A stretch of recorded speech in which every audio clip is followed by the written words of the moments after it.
¿Qué tal? Muy buenas noches. Bienvenidos al Cascabel en 13. La sucesión de Mariano Rajoy al frente del PP se está proyectando con enorme interés y mayor expectación si cabe. Las entradas en liza de la secretaria general, María Dolores de Cospedal, y de la ex vicepresidenta del gobierno, Soraya Sáenz de Santamaría, promete una elección muy abierta y muy reñida. Abierta, reñida e incluso incierta.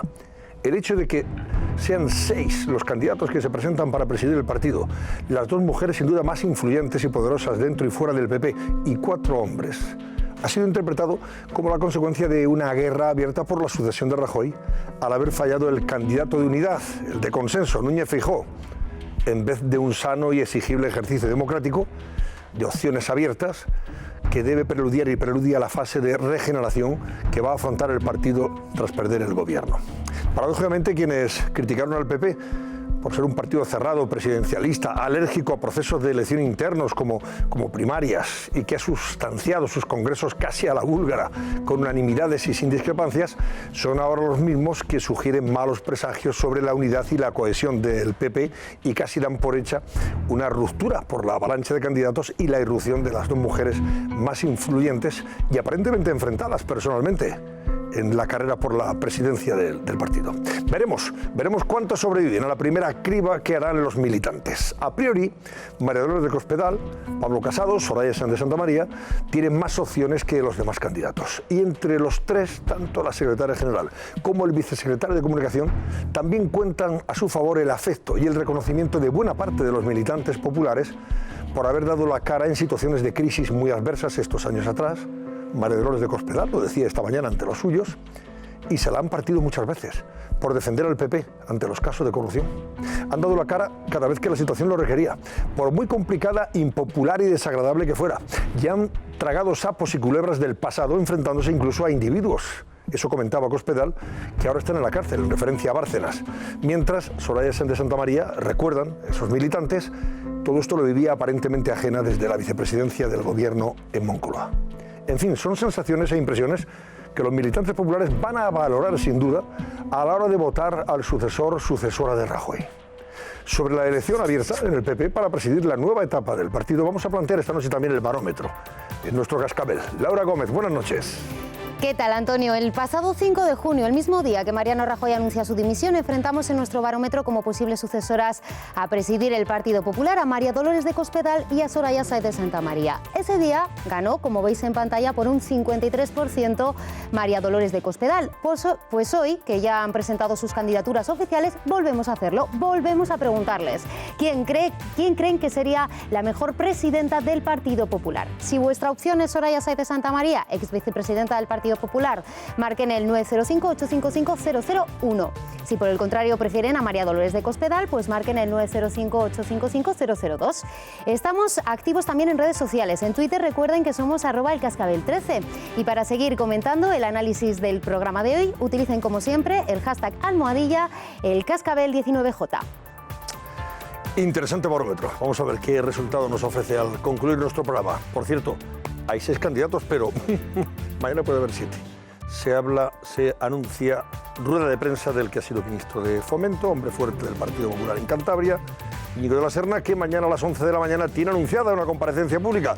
¿Será para decir que también salta al ruedo y se presenta como candidato a la presidencia del Partido Popular? Pues probablemente. Saldremos de dudas en cualquier caso mañana. De momento, esta noche vamos a hablar con la secretaria general, con María Dolores de Cospedal, después de que esta mañana ante los suyos, en Toledo, ante la Junta Directiva del Partido Popular, que todavía preside, haya anunciado su paso adelante.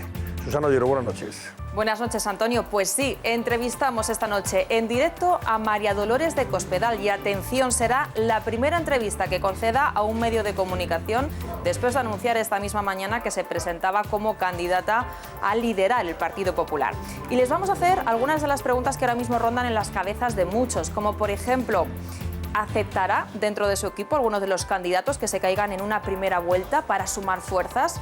O también estaba pensando en alguien en concreto cuando aseguró que se había literalmente partido la cara delante de los españoles hablando sobre corrupción.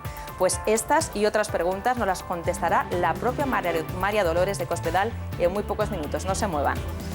Ahí están viendo imágenes, han visto ustedes imágenes de esta tarde en el Congreso de los Diputados, ya han visto. Soraya Sáenz de Santamaría, María Dolores de Cospedal, una vestida de blanco, Dolores de Cospedal, la otra de azul. y las dos, miren ustedes, aparentemente están ejerciendo un fair play extraordinario, buen rollito, caras sonrientes, amabilidad, ambiente versallesco entre ambas, más allá de lo que se dice, que si están o no enfrentadas, etcétera, etcétera. Pero ahí las tienen, en el día que han anunciado ambas sus candidaturas para presidir el Partido Popular. Imágenes que, evidentemente, bueno, pues también pueden reconciliar a aquellos militantes del partido que pudieran temer un enfrentamiento que fuera más allá, ¿no?, de lo dialéctico. Bueno, ¿qué digo yo? Luego vamos a hablar con Cospedal precisamente de todo esto y más temas que hoy abordaremos aquí en el Cascabel, como por ejemplo la presencia de los reyes de España en la Casa Blanca. Hoy han estado con Trump y, por cierto, Trump dice que quiere venir a España, que está encantado porque además las relaciones con España son muy, pero que muy buenas. Veamos. Primer encuentro oficial de Donald Trump con los reyes de España. Se produce en medio de la polémica por las políticas migratorias del mandatario norteamericano. ¿Cómo ha ido la reunión? ¿Qué temas han abordado ambos líderes? Juan Fierro, nuestro corresponsal en Estados Unidos, nos da la última hora en unos minutos. El gobierno va a eliminar las autopistas de peaje. Hay concesiones que vencen en apenas 5 meses. ¿Cómo compensará Pedro Sánchez los millones de euros que el gobierno ingresa actualmente por los impuestos de las autopistas? ¿Cuántos puestos de trabajo podrían perderse según los sindicatos? Hoy, Carlos Cuesta hace cuentas en el Cascabel. El gobierno va a eliminar las autopistas de peaje. Hay concesiones que vencen en apenas 5 meses. ¿Cómo compensará Pedro Sánchez los millones de euros que el gobierno ingresa actualmente por los impuestos de las autopistas? ¿Cuántos puestos de trabajo podrían perderse según los sindicatos? Hoy, Carlos Cuesta hace cuentas en el Cascabel. Bueno, desde un punto de vista periodístico, la carrera por la sucesión de Rajoy se presenta apasionante y bastante abierta y muy reñida, como decía antes, y también algo incierta, desde el momento en que las dos mujeres más poderosas del partido, dentro y fuera del Partido Popular en estos momentos, en los aledaños del PP y dentro del PP, me refiero a María Dolores de Cospedal, la secretaria general, y a la ex vicepresidenta Soraya Sáenz de Santamaría, han dado el paso y han anunciado hoy mismo que se presentaban junto a 4 hombres que ya habían anunciado sus candidaturas ayer. En total 6, José Luis Pérez. Y no se descarta que mañana tengamos también al que fue ministro de Fomento, Íñigo de la Serna, también dando ese paso adelante. Eso es, de momento aquí tenemos a los 6 precandidatos. Ninguno de ellos lo será formalmente hasta el viernes. Sáenz de Santamaría, Cospedal, Casado, aquí tienen a Margallo, García Hernández y Bayo, José Luis Bayo. Vamos a escucharles a todos, pero vamos a empezar por las 2 últimas en dar ese paso. Minutos después de las 11 de la mañana lo hacía María Dolores de Cospedal, que también ha anunciado, por cierto, que va a dejar ese cargo orgánico, la Secretaría General del Partido Popular, precisamente para centrarse en esa campaña interna. Y, entre otras cosas, destacaba el que es verdad, seguramente es uno de sus principales valores entre la militancia del Partido Popular, que le reconocen, como ella apunta, que efectivamente ella ha sido la encargada de dar la cara siempre en los momentos más complicados para su partido. He dado la cara y siempre la daré. Me la han partido unas cuantas veces. Sé lo que es ganar elecciones y ganarlas frente a viento y marea. Que una decisión así no se toma contra nadie. Sería muy mezquino. Y quiero ser la primera mujer que presida el Partido Popular. Y quiero ser la primera mujer que presida el Gobierno de España. Apenas una hora después de que María Dolores de Cospedal anunciara que efectivamente va a entrar en esa carrera por la sucesión de Mariano Rajoy, ella, Soraya Sáenz de Santamaría, también hacía lo propio. Y sí, Cospedal hablaba de su currículum. La ex vicepresidenta del gobierno decía que su experiencia, más allá de su carrera profesional, tiene mucho que ver con la política en 2 puestos, digamos que muy diferentes. Ella decía, tengo experiencia tanto en la oposición como también en el gobierno. Todos nos tenemos que sentir compañeros de este proyecto, porque somos compañeros en algo que nos une a todos en nuestros principios. Yo sé lo que es estar en el gobierno, pero también sé lo que es estar en la oposición. Y si hacemos una buena oposición, volveremos ya al gobierno. creamos en ello. Hoy hemos escuchado también al que es el gran ausente en esa carrera sucesoria al frente del Partido Popular, a Alberto Núñez Feijóo, que reconoce que ha hablado con las dos, tanto con Soraya Sáez de Santamaría como con María Dolores de Cospedal, y a las dos, decía, les ha deseado suerte porque él insiste en que se quita de en medio. Sí, hablé con las dos. ¿Qué le ha dicho? Pues me ha dicho que se iba a presentar. ¿Y con Soraya también? Y con Soraya también me llamó y me ha dicho que probablemente diese el paso que hoy mismo ha dado. O sea que supongo que usted le dio todos los ánimos del mundo a ambas candidatas. Por supuesto. Mi preferencia, sin ninguna duda, es la preferencia de la mayoría de los compromisarios. Bueno, por centrarnos en las dos candidaturas que ahora mismo parecen, al menos parecen las favoritas, ¿cuáles serían en términos económicos sus fortalezas y sus debilidades? Hemos hablado con varios asesores políticos, con jefes de campaña, y el resumen vendría a ser este: puntos fuertes, puntos a favor en el caso de Soraya Sáez de Santamaría, como ella misma apuntaba, y lo escuchaban hace tan solo unos instantes, experiencia de gobierno. Es verdad que tiene apoyo especialmente entre las bases, y es cierto también que Soraya Sáez de Santamaría, cuando se ha testado en las encuestas, tiene una buena valoración. Los puntos fuertes de María Dolores de Cospedal, su currículum, del que ella efectivamente ha hecho gala en el momento de dar el paso, el apoyo del partido del que hasta hoy mismo era secretaria general de la formación, y esto, créanme, que es difícil de conseguir, respetada, siendo secretaria general de una formación, respetada por los varones. Dice respetada, no temida. Lo de temida es en ese cargo de secretario o de secretaria general algo más común y más fácil de conseguir. ¿Y cuáles serían sus puntos en contra de ambas? Pues en el caso de Soraya Sáez de Santamaría, falta de apoyo del partido. Hay quien le reprocha justo lo contrario, y seguramente por eso lo ha puesto en valor María Dolores de Cospedal. Hay quien le reprocha que en los momentos duros, difíciles del partido, ella nunca estaba o se quitaba, se ponía de perfil. Y también una negativa gestión de la crisis en Cataluña, aquella, lo recordarán, Operación Cataluña, que no llegó a buen puerto. ¿Y cuáles serían los puntos en contra de María Dolores de Cospedal? Defensora de los casos del Partido Popular, decíamos, es algo muy bien visto por las bases, por los militantes del Partido Popular, pero posiblemente fuera pueda jugar en su contra. Y eso quizá explique otro de sus puntos débiles, que es la baja valoración en las encuestas de intención de voto. Ellas son, seguramente, decía, ahora mismo las grandes favoritas, pero ya decíamos que hay otros 4 precandidatos que ya han anunciado que quieren formar parte de esa carrera sucesoria. Vamos a escuchar los argumentos de los 4 para presentarse. Tú me decías hace un instante, Antonio, que quizá habría que añadir también, porque mañana tiene una comparecencia de prensa, al ex ministro de Fomento, a Íñigo de la Serna. Pues bien, Antonio, yo veo tu Íñigo de la Serna y añado otra posibilidad, la de Ana Pastor, la actual presidenta de las Cortes del Congreso, a la que cuando le preguntan prefiere no responder. Yo no traigo mochila de ninguna clase, vengo con las manos limpias, con las ganas de renovar el partido, con impulsar y volver a ilusionar a nuestro electorado y volver a reconquistar el centro derecha. A mí, sinceramente, esto me hace sospechar, Ana Rosa, porque a mí me han dado 3 trabucazos en los últimos meses por una cuestión absolutamente menor, como es un tema del currículum, en el que ni he falsificado ni he dicho nada. Yo, si algo puedo decir bueno de mí mismo, es que siempre he cosido, siempre me he llevado bien con todos mis compañeros, incluso intento llevarme bien con mis adversarios, y en este caso me llevo muy bien con las dos. Creo que hace falta precisamente una candidatura en la que todos quepan, en la que no haya ninguna disputa, y yo jamás hablaré mal de un compañero. Somos oponentes, claro que lo somos.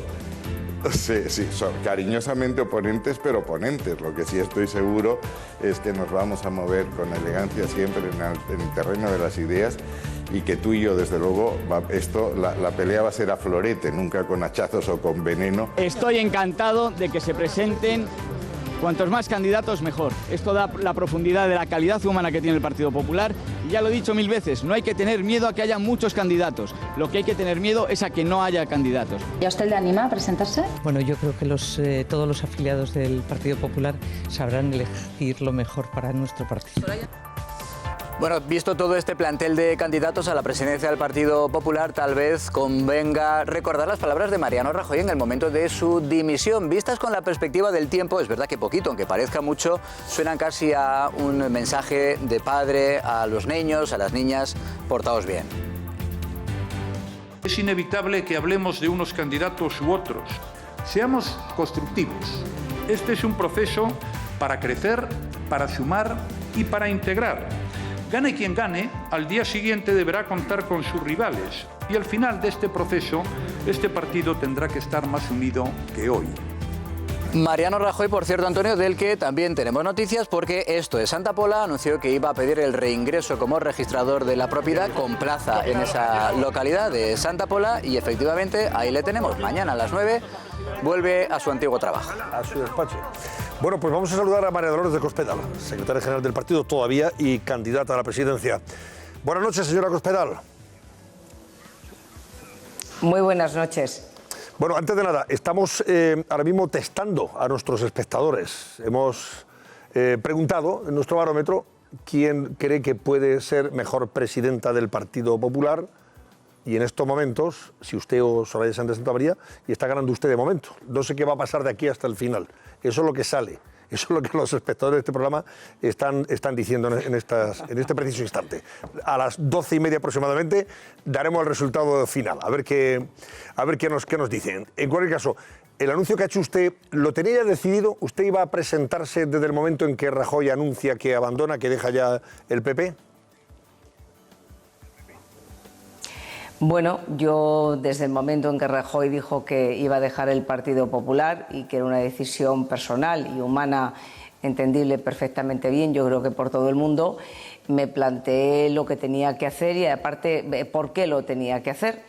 Pero también después del planteamiento personal, es verdad que se han dado unas circunstancias en mi partido donde se ha hablado de muchas candidaturas y donde había candidaturas que se podían presentar o no, que yo creo que podían haber sido también buenas, candidaturas que podían concitar consensos, que al final no han llegado al puerto que se esperaba, y yo creo, sinceramente lo digo con toda la razón y con toda la humildad, pero también con toda legitimidad, que tenía la responsabilidad de dar este paso, de presentar una candidatura que pudiera ser la gran candidatura de la integración del Partido Popular, donde cabemos todos, donde todos vamos a ser útiles y donde, además de la renovación que es absolutamente necesaria, también contemos con la experiencia que nos han dado tantos años de gobierno y con tanta gente capaz que tenemos en nuestras filas.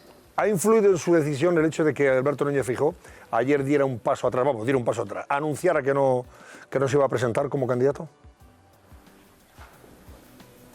Bueno, yo desde luego eso lo he tenido en consideración y para mí ha sido un aspecto importante. Creo que él pensó y que muchos pensaron y pensamos que podía ser una buena opción para el Partido Popular, que podía ayudar a crear también unidad, que para mí, repito y reitero, es algo absolutamente fundamental.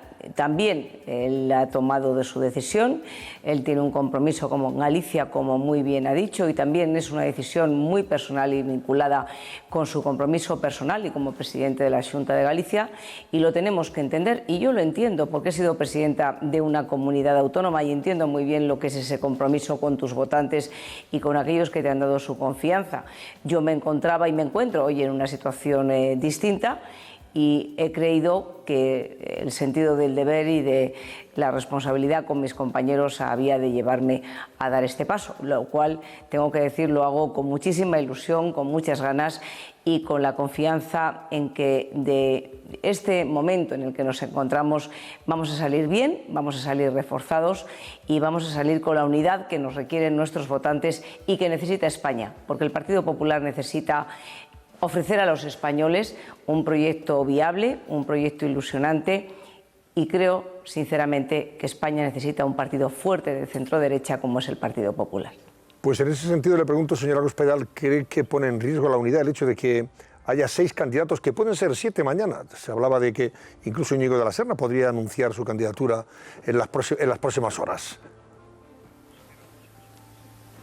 Bueno, no tiene por qué. Nosotros somos un partido que nos hemos dado en nuestros estatutos la posibilidad de que cualquier militante con 100 avales se pueda presentar a la presidencia del Partido Popular. Ya se podía hacer antes, lo que pasa es que antes no se presentaba tanta gente, pero los tiempos han cambiado y es verdad que además con el nuevo modelo de elección que tenemos, además de la elección indirecta a través de los compromisarios o delegados, existe una primera elección que se hace directamente por la militancia. Esto es lo que cambia en este caso, que quizá por eso se ha animado más gente a la presentación, pero no tiene por qué servir para desunir, todo lo contrario, tiene que servir para profundizar en la democracia interna del partido, para que entre todos hagamos una exposición serena, pero también importante y profunda de lo que somos como partido, de lo que queremos ser, para ser un partido de futuro, un partido de centro, derecha, reformista, moderno, europeo y que puede ofrecer a los españoles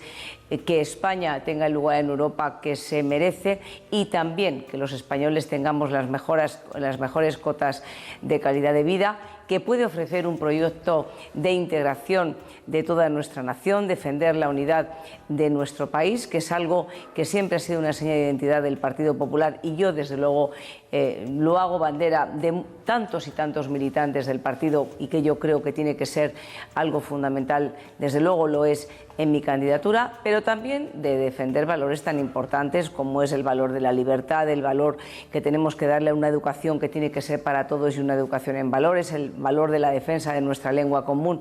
Hay muchas cosas que podemos hacer y no tenemos por qué desunirnos ni por qué crear fricciones internas si lo hacemos como yo estoy convencida que lo vamos a hacer y que lo va a hacer todo el mundo, que es debatiendo ideas, respetando a nuestros compañeros.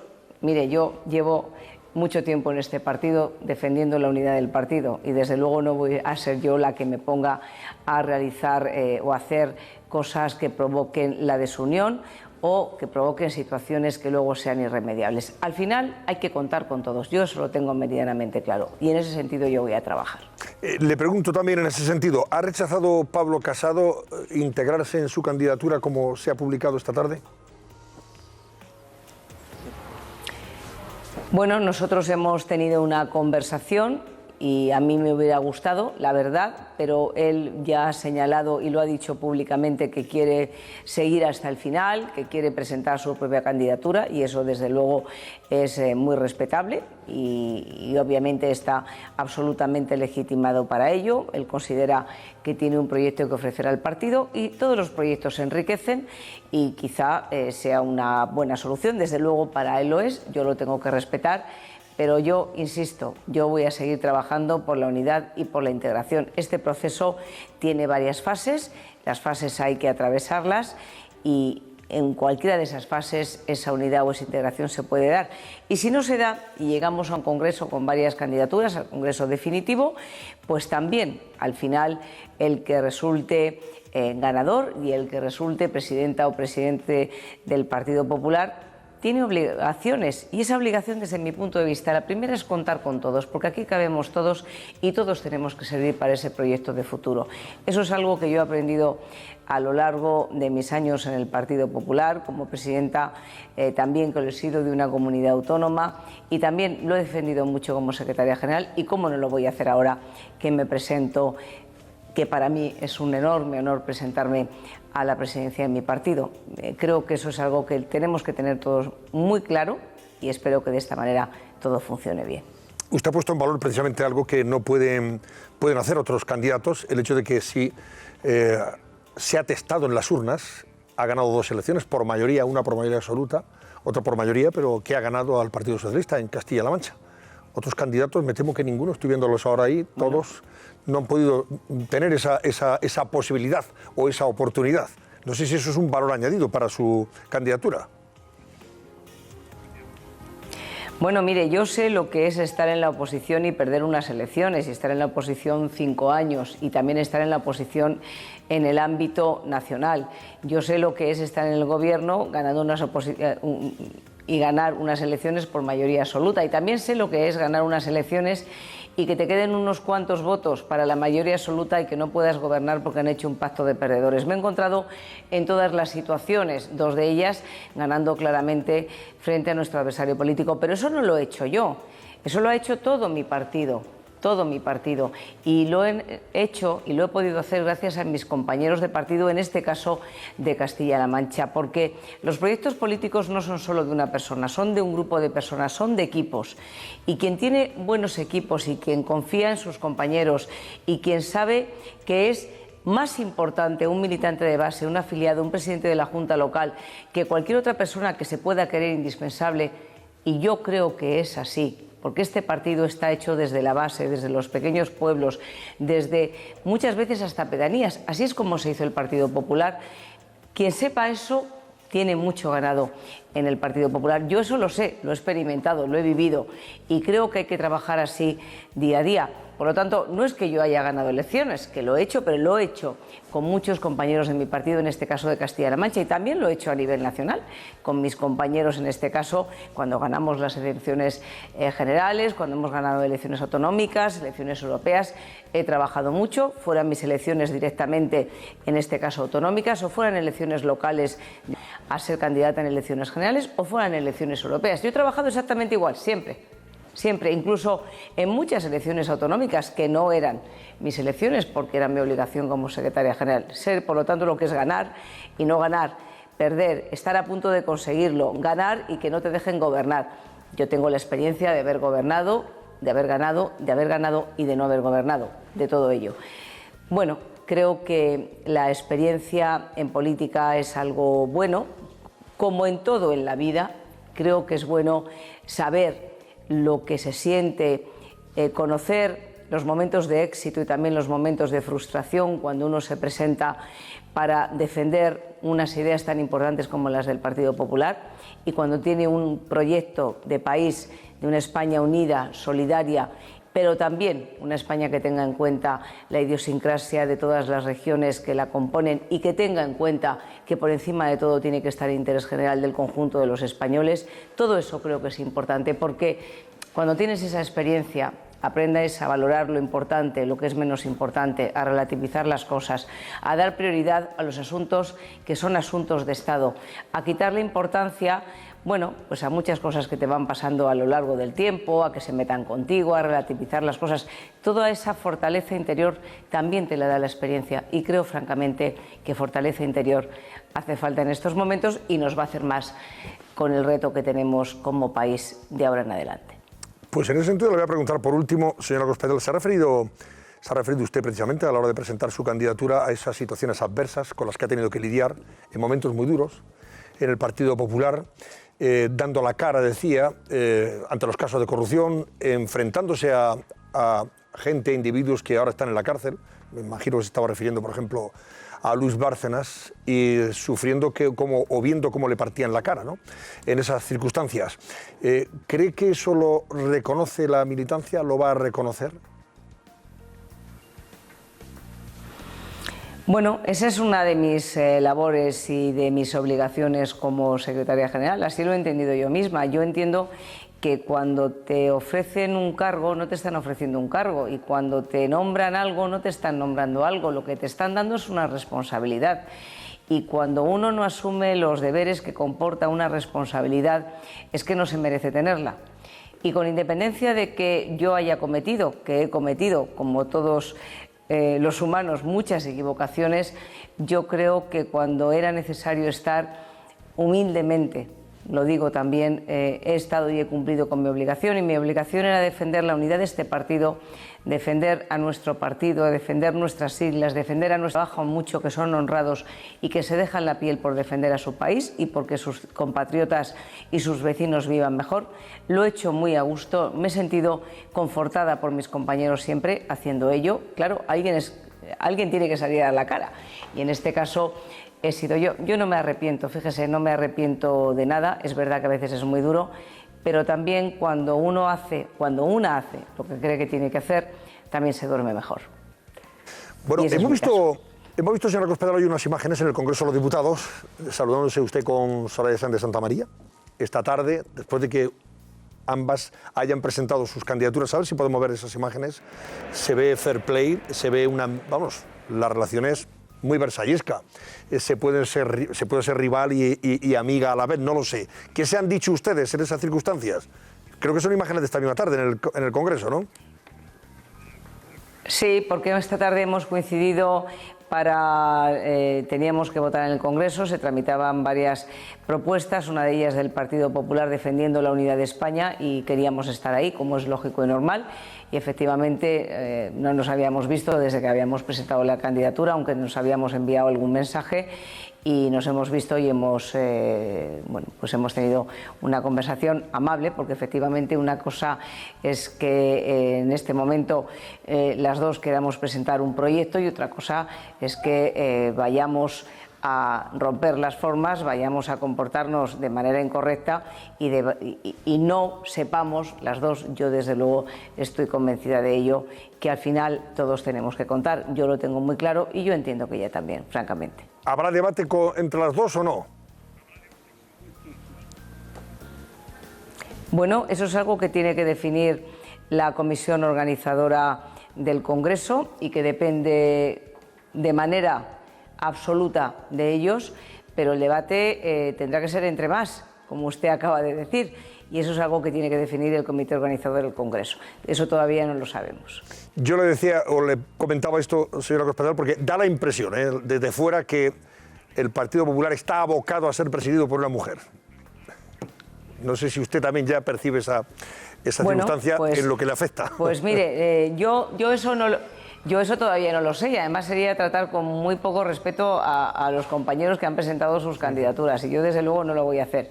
Yo sí creo que es el tiempo de la mujer en el Partido Popular, y por eso me he presentado, entre otras cuestiones, y le digo también por qué, porque en mi partido desde hace muchos años las mujeres estamos teniendo muy importantes responsabilidades, y dentro del Partido Popular es donde se ha dado la primera presidenta del Congreso, la primera presidenta del Senado, la primera defensora del pueblo, las primeras presidentas de nuevas generaciones del Partido Popular, la primera comisaria europea, la primera vicepresidenta de la Comisión Europea. Todas ellas han sido mujeres españolas políticas que eran del Partido Popular, y eso para mí es un orgullo, y creo que estamos en un momento donde la mujer tiene que asumir también ese rol.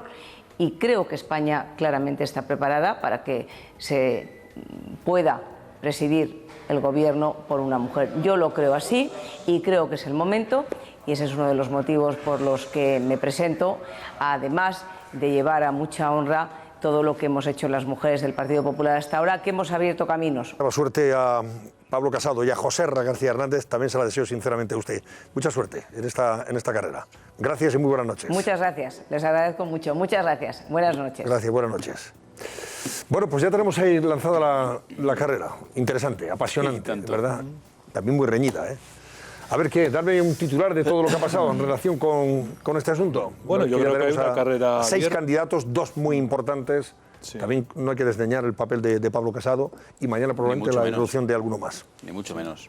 Bueno, todo parecía indicar que iba a haber una candidatura del conjunto del partido, al margen de que se presentaran algunas otras alternativas, pero sin posibilidades alguna, en torno a Alberto Núñez Feijóo, pero su espantada de última hora pues ha propiciado que el debate sea ya lo ha sugerido la propia, ¿no? María Dolores Cospedal. A mí me ha recordado un poco el proceso que se vivió en las primarias del 2014, cuando Susana Díaz, en las primarias socialistas me estoy refiriendo, embarcó a todos los varones en torno a un proyecto, y cuando llegó la hora de la verdad se quedó en el andén de la estación de Santa Justa. Como el Capitán Araña. Exactamente, pues en el caso de Alberto Núñez Feijóo ha embarcado a todo el mundo, todo parecía abocar a que iba a ser el candidato, digamos, de que había un consenso en torno a él, porque había varias circunstancias. Él había anunciado que no se volvía a presentar las elecciones en Galicia, y la marcha de Rajoy al prosperar la moción de censura, pues todo dejaba el camino abierto para esa candidatura, en el que él había establecido pues relación con los grandes varones del partido, y había hecho una labor intensa, aparte del conocimiento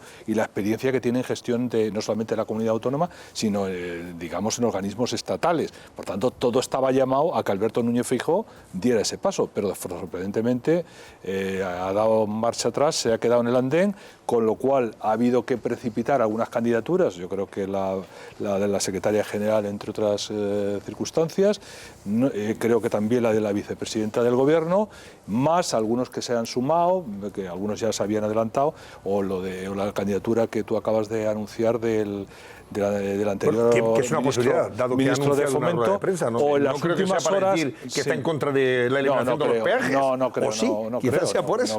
No creo que convoque una rueda de prensa a estas alturas, ¿no? También ayer se especulaba a última hora que Fátima Báñez podía lanzar su candidatura si no se consolidaba, pero bueno, creo que son especulaciones. En cualquier caso, es un proceso abierto. Yo creo que es bueno para el Partido Popular este proceso de renovación. Todo va a depender de cómo termine el proceso. Yo creo que es muy bueno porque va a permitir la regeneración, la renovación, si no se limita a un choque de caracteres muy reforzado. Entre dos personas que son muy representativas y que han jugado un papel fundamental al lado de Mariano Rajoy, que es la vicepresidenta del Gobierno, y la propia secretaria general. Si son capaces de trascender de ese papel y presentar un proyecto renovador, más el que pueda aportar Pablo Casado y alguno de los otros, pues yo creo que es bienvenido y el Partido Popular realmente lo necesita, porque decía y acabo el presidente del Gobierno que se iba con la idea de que dejaba España mejor que se había encontrado, pero yo sinceramente creo que el partido la deja bastante peor de lo que estaba cuando llegó.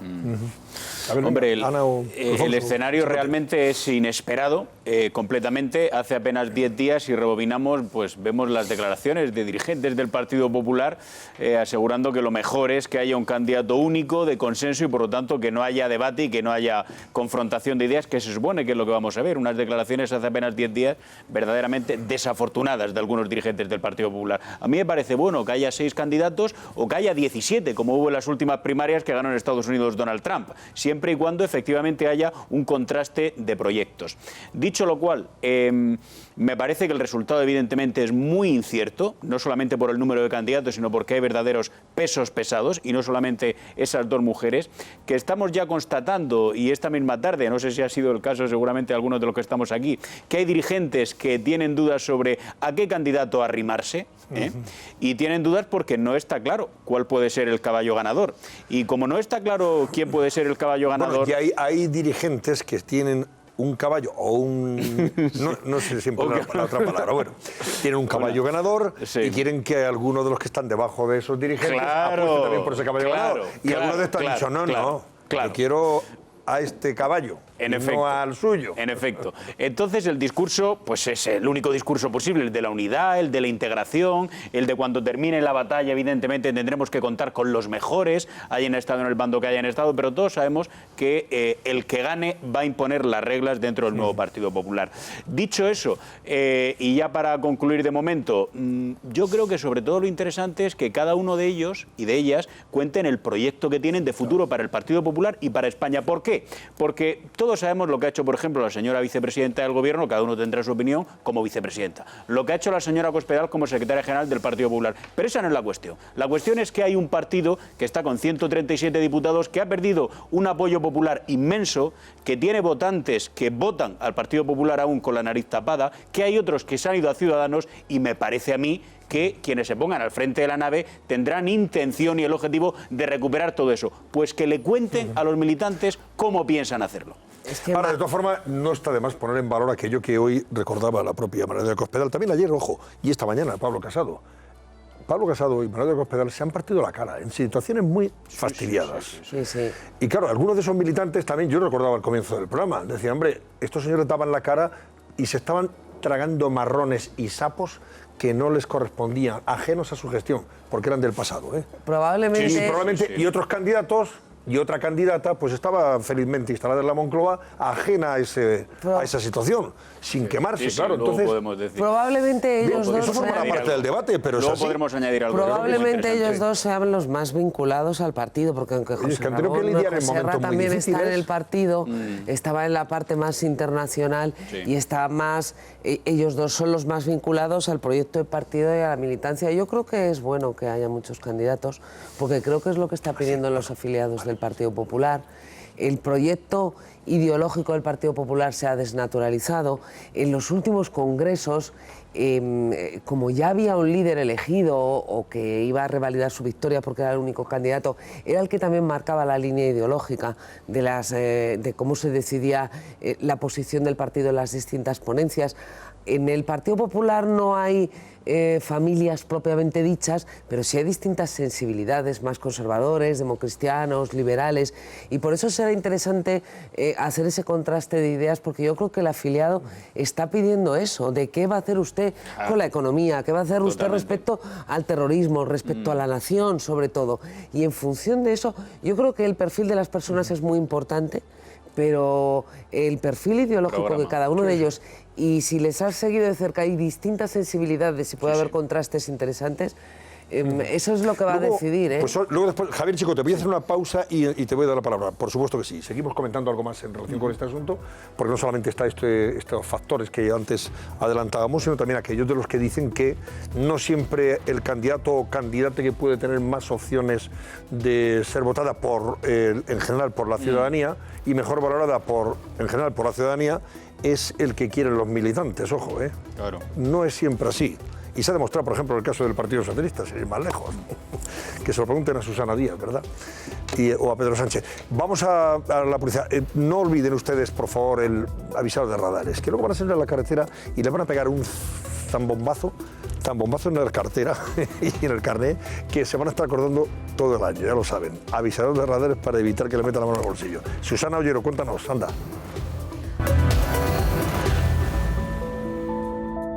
El Gobierno va a eliminar las autopistas de peaje. Hay concesiones que vencen en apenas 5 meses. ¿Cómo compensará Pedro Sánchez los millones de euros que el Gobierno ingresa actualmente por los impuestos de las autopistas?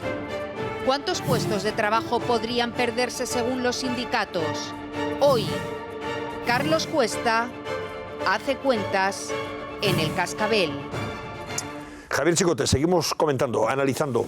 ¿Quién crees tú que tiene más posibilidades de presidir el Partido Popular? Ha sido llamativo que el PP, que estaba acostumbrado al tema del dedazo, ahora que ha llegado esta democracia interna y una explosión, que parece que es obligatorio que se presenten todos, ¿no? Ha habido tantos, yo creía que iban a ser menos, y coincido contigo en que yo creo que, como casi todo el mundo, que las dos más fuertes son Soraya Sáez de Santamaría y Dolores de Cospedal. En la línea del discurso que ha hecho Dolores de Cospedal esta tarde, que quiere ser la primera presidenta del Gobierno de España, es un momento muy bueno si el PP lo liderara una mujer, porque todos sabemos cómo está ahora el asunto del feminismo, y sí que sería dar una elección. El PSOE lo lidera un hombre, Podemos lo lidera un hombre, Ciudadanos lo lidera un hombre, eso sería un valor añadido para el Partido Popular. Son dos mujeres sobradamente preparadas, las dos son abogadas del Estado, que no lo es cualquiera, que son unas oposiciones muy duras, tienen mucha experiencia, aunque también tienen alguna mochila a cuestas. Se habla de regeneración, de un nuevo Partido Popular. Dolores de Cospedal lleva, creo que son 10 años de secretaria general. Soraya Sáez de Santamaría está en la Moncloa desde el año 2011, que entró Mariano Rajoy, o sea que en ese sentido sí que pueden tener un hándicap ya de fuera del partido, y dentro del partido yo creo que tiene más fuerza Dolores de Cospedal. Hay un hecho significativo, y es que elige cada uno a la hora de presentar su candidatura. Soraya Sáez de Santamaría ha citado a los medios de comunicación en las puertas del Congreso, porque ella ha ido, su ruta es del Congreso a la Moncloa, de Moncloa al Congreso. No tiene el apoyo del partido, que sí que tiene Dolores de Cospedal, que, como ha dicho ella, se partió la cara por el partido. Y eso se lo van a valorar dentro del partido, pero no se lo van a olvidar fuera. Ella se refiere a la famosa rueda de prensa en la que tiene que contar por qué Bárcenas, después de que estallara... Pero quienes votan son los del partido de momento, ¿eh? Claro, pero fuera del partido... son los del partido, los militantes. Sí, eso es, efectivamente. Y eso lo tenía muy bien aprendido, por ejemplo, Sánchez, frente a Susana Díaz, que desde fuera creíamos que era la candidata idónea, la que podía ganar las elecciones en el PSOE, pero ganó Sánchez, amigo mío. Eso se lo van a valorar, porque fue ella que tuvo que comerse el sapo de la indemnización en diferido, porque Bárcenas seguía cobrando el sueldo, entonces pero fuera le va a perseguir, porque se le va a asociar a esa, cuando fue ella la que se enfrentó a Bárcenas. Si tú superas ese Rubicón, amigo mío, y sale reforzado, el que salga ahí va a salir muy reforzado. Sí, pero vamos a ver, no nos confundamos. Es verdad que lo que vota son los militantes, pero no confundir con los aparatos del partido, que son completamente distintos. Es decir, hacer traslación de pensar que hay determinadas federaciones que en bloque van a apoyar a uno u otro, se equivocan. Por eso se han abierto las urnas, aquí cada militante es un voto, y por tanto es una caja de sorpresas. Incluso dentro de las mismas comunidades autónomas hay agrupaciones de un signo, de otro, etcétera, etcétera, y se está viendo y se ha visto ahora mismo con la confección de las candidaturas municipales, en el que el partido está partido, valga la la redundancia, por tanto, lo que van a votar son los militantes. Eso es una caja de sorpresas en el que unos pueden estar más de acuerdo en la gestión que se ha hecho el frente del partido, si ha sido acertado o no acertado, al margen de que se haya dado la cara en temas de corrupción. Pero a lo mejor se entiende, y ahí es verdad que hay un fuente de crítica que tiene que defender Dolores de Cospedal, en el sentido de que el partido ha estado muy paralizado durante los años de gobierno. Pero fíjate, eso es verdad. Pero entonces, porque fíjate, cuando los partidos gobiernan suele pasar. Exactamente. Entonces, esa circunstancia va a ser una caja de sorpresa, porque el militante va a tener una capacidad extraordinaria y la va a ejercer y está dispuesto a ejercerla. ¿Y cómo va a estar dispuesto a ejercerla? Mirando también a las elecciones municipales, ojo, de tener candidatos potentes para enfrentarse y recuperar el poder. Porque ahora mismo el poder del Partido Popular ha quedado reducido prácticamente a dos comunidades autónomas. El que salga o la que salga presidente o presidenta del Partido Popular, pues lógicamente va a ser el candidato a presidir el gobierno de España. Pero ahora van a votar los militantes. Entonces, en relación a esta cuestión que le van a sacar mañana, tarde y noche, pues seguramente a María Dolores de Cospedal, para ponerla frente al espejo y decirle que si ella representa el pasado y el tema de la corrupción, etcétera. Pero si es que ella no representa ningún pasado. No, pero es que, atento a lo que te voy, que es el tema de Bárcenas. Es verdad que esa expresión que ella hizo en su momento sobre el despido, la indemnización en diferido, etcétera, fue muy poco afortunada. Ahora bien, los militantes del Partido Popular, que son los que votan, saben que fue María Dolores de Cospedal la mujer que echó a Bárcenas del Partido Popular. Eso lo saben los que van a votar, que Cospedal echó a Bárcenas. ¿Por qué? Porque saben los militantes del Partido Popular que cuando el señor Bárcenas vio que llegaba María Dolores de Cospedal, una secretaria general inesperada, que era nueva, que era joven, etcétera, pues él realmente no le tenía demasiado respeto, hasta que llegó María Dolores de Cospedal y le dijo: aquí hay una nueva jefa en este sitio que se llama Génova 13, sede del Partido Popular. Usted será un señor que mande mucho, pero aquí puede haber un problema. El señor Bárcenas vio ese problema y Cospedal echó al gerente y tesorero del Partido Popular. Y eso, independientemente de que haya calado o no en la opinión pública, los que tienen que votar, que son los militantes, lo saben, que es a lo que te iba. Una cosa es la percepción que hay y otra es la realidad de los hechos. Pero en cualquier caso, en clave de partido, en clave de alguien que les defienda de los ataques que reciben de otros partidos políticos en función de su ideología.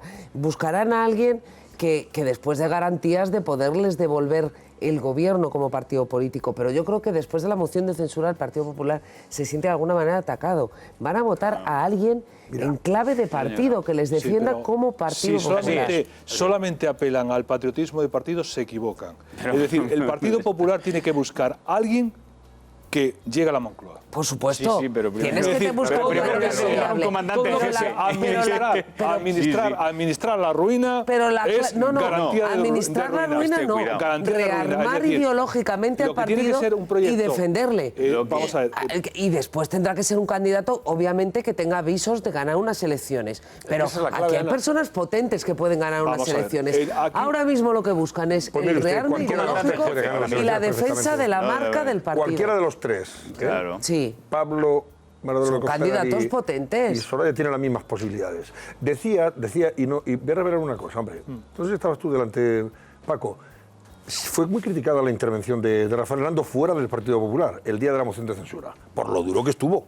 No. Sin embargo, fue muy aplaudido por los suyos. Él hablaba a su gente. Claro. Y fue muy aplaudido por los suyos, porque les rearmó desde el punto de vista moral. Estaban por los suelos, en estado de shock. ¿Y sabe lo que decían gente del Partido Socialista, con los que hablé horas después? Decía: el Partido Socialista necesita en estos momentos a alguien que haga ese papel como el de Rafael Hernando en el PP, que no tenemos a nadie. Sí, pero ese era un momento... El PSOE necesita también a un tío así, ojo. Dentro de los partidos no tiene visibilidad. Pero saben que ese papel tiene que hacerlo alguien, el malo. El famoso partidos. En ese momento, yo estoy al margen de las críticas que se le hicieron a Rafael Hernando.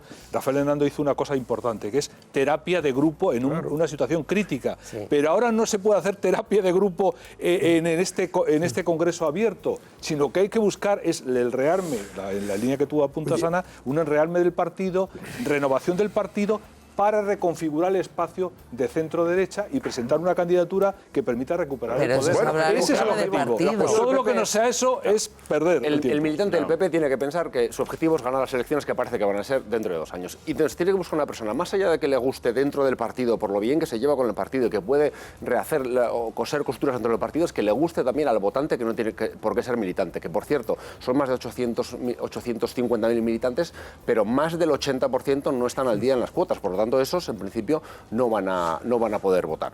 Bueno, vamos a ver, ¿cómo está el barómetro a esta hora, Laura? Te cuento, ¿Ha cambiado respecto al momento en el que comentábamos con la propia Dolores de Cospedal? Eso te iba a comentar. ¿Esa situación, ese momento? Después de la entrevista que has hecho a María Dolores de Cospedal, ha subido la candidata 2 puntos. Estaba en torno al 51%, no llegaba, y ahora mismo está en el 53,5%, así que ganaría estas particulares primarias del Cascabel frente a Soraya Sáez de Santamaría, que ahora mismo tendría un 46,5% de los Bueno, pues hombre, sigan ustedes votando, es muy interesante estas primarias cascabeleras, que podremos repetir con más candidatos. Bueno, falta escuchar a Soraya Sáez de Santamaría, claro, en el Cascabel. Oye, nosotros hemos invitado, por cierto, a la vicepresidenta. ¿No creen ustedes que esto es una cosa de parte? No, hemos también invitado. Ahora que ve que cuando tiene un equipo de prensa que parece que es menos eficaz o está menos interesado en hablar aquí, pues mire usted, allá ellos, ya llamarán cuando quieran algo. ¿Verdad, Pérez? Claro, esta casa está abierta a todo el mundo. Exactamente. Oye, nosotros hemos llamado, lo mismo que hemos llamado ha declinado la invitación. A la persona que lleva la prensa de María de Cospedal, hemos llamado a la persona que lleva la prensa de la señora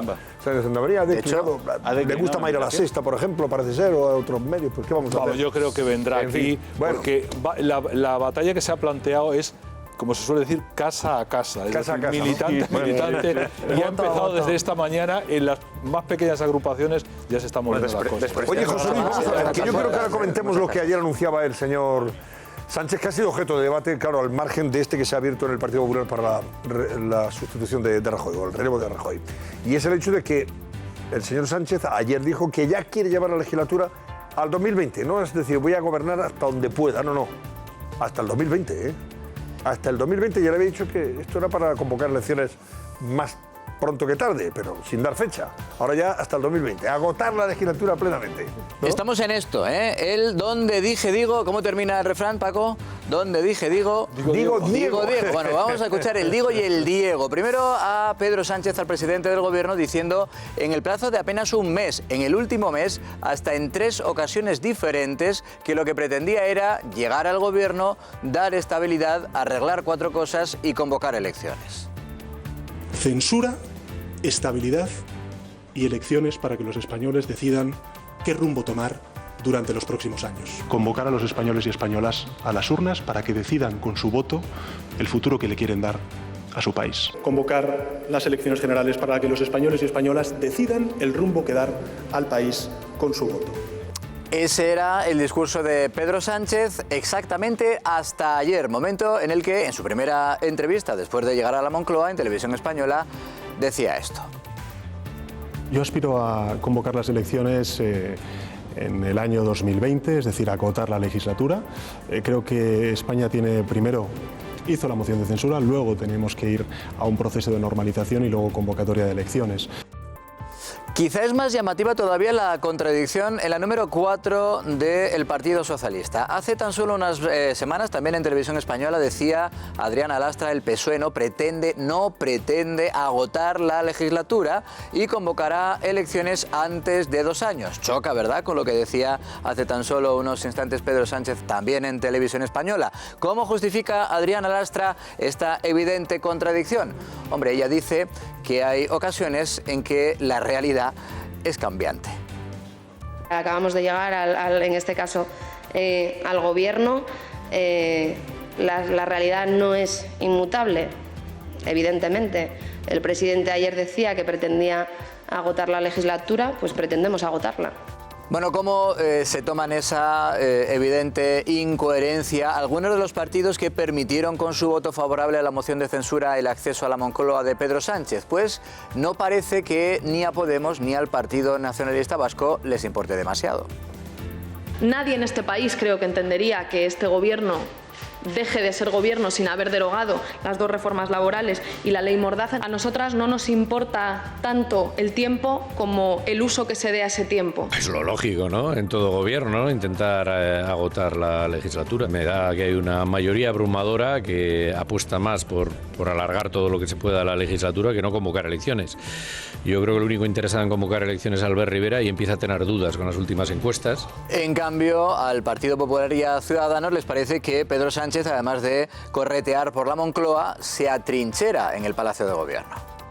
Esto no es lo que dijo en la moción de censura, ¿no? ¿Qué es lo que va a hacer durante 2 años? ¿Qué va a hacer con el techo de gasto? ¿Qué va a hacer con los presupuestos generales del Estado? ¿Cuál es su programa? ¿Cómo va a aprobar o cómo va a sacar adelante las cosas y las reformas que necesita este país con 85 diputados? La realidad es que lo único que quería era llegar de cualquier manera, a cualquier precio, y atrincherarse en la Moncloa. Y digo atrincherarse literalmente porque lleva escondido, hasta ayer, llevaba escondido 1 mes sin hacer declaraciones, sin contestar a la prensa. En fin, Rajoy tenía plasmas, es que este hombre ni plasmas. Bueno, ciertamente va a depender de lo que hagan los que apoyaron su moción de censura, realmente. Si apoyan más bien, Antonio, las propuestas que vaya sacando adelante, sí, pues puede más bien lo que le convenga, ¿no?, a Pedro Sánchez. Claro. Es decir, no solamente ganó la moción de censura, sino ganó algo muy importante, convocar a las elecciones cuando a él le convenga.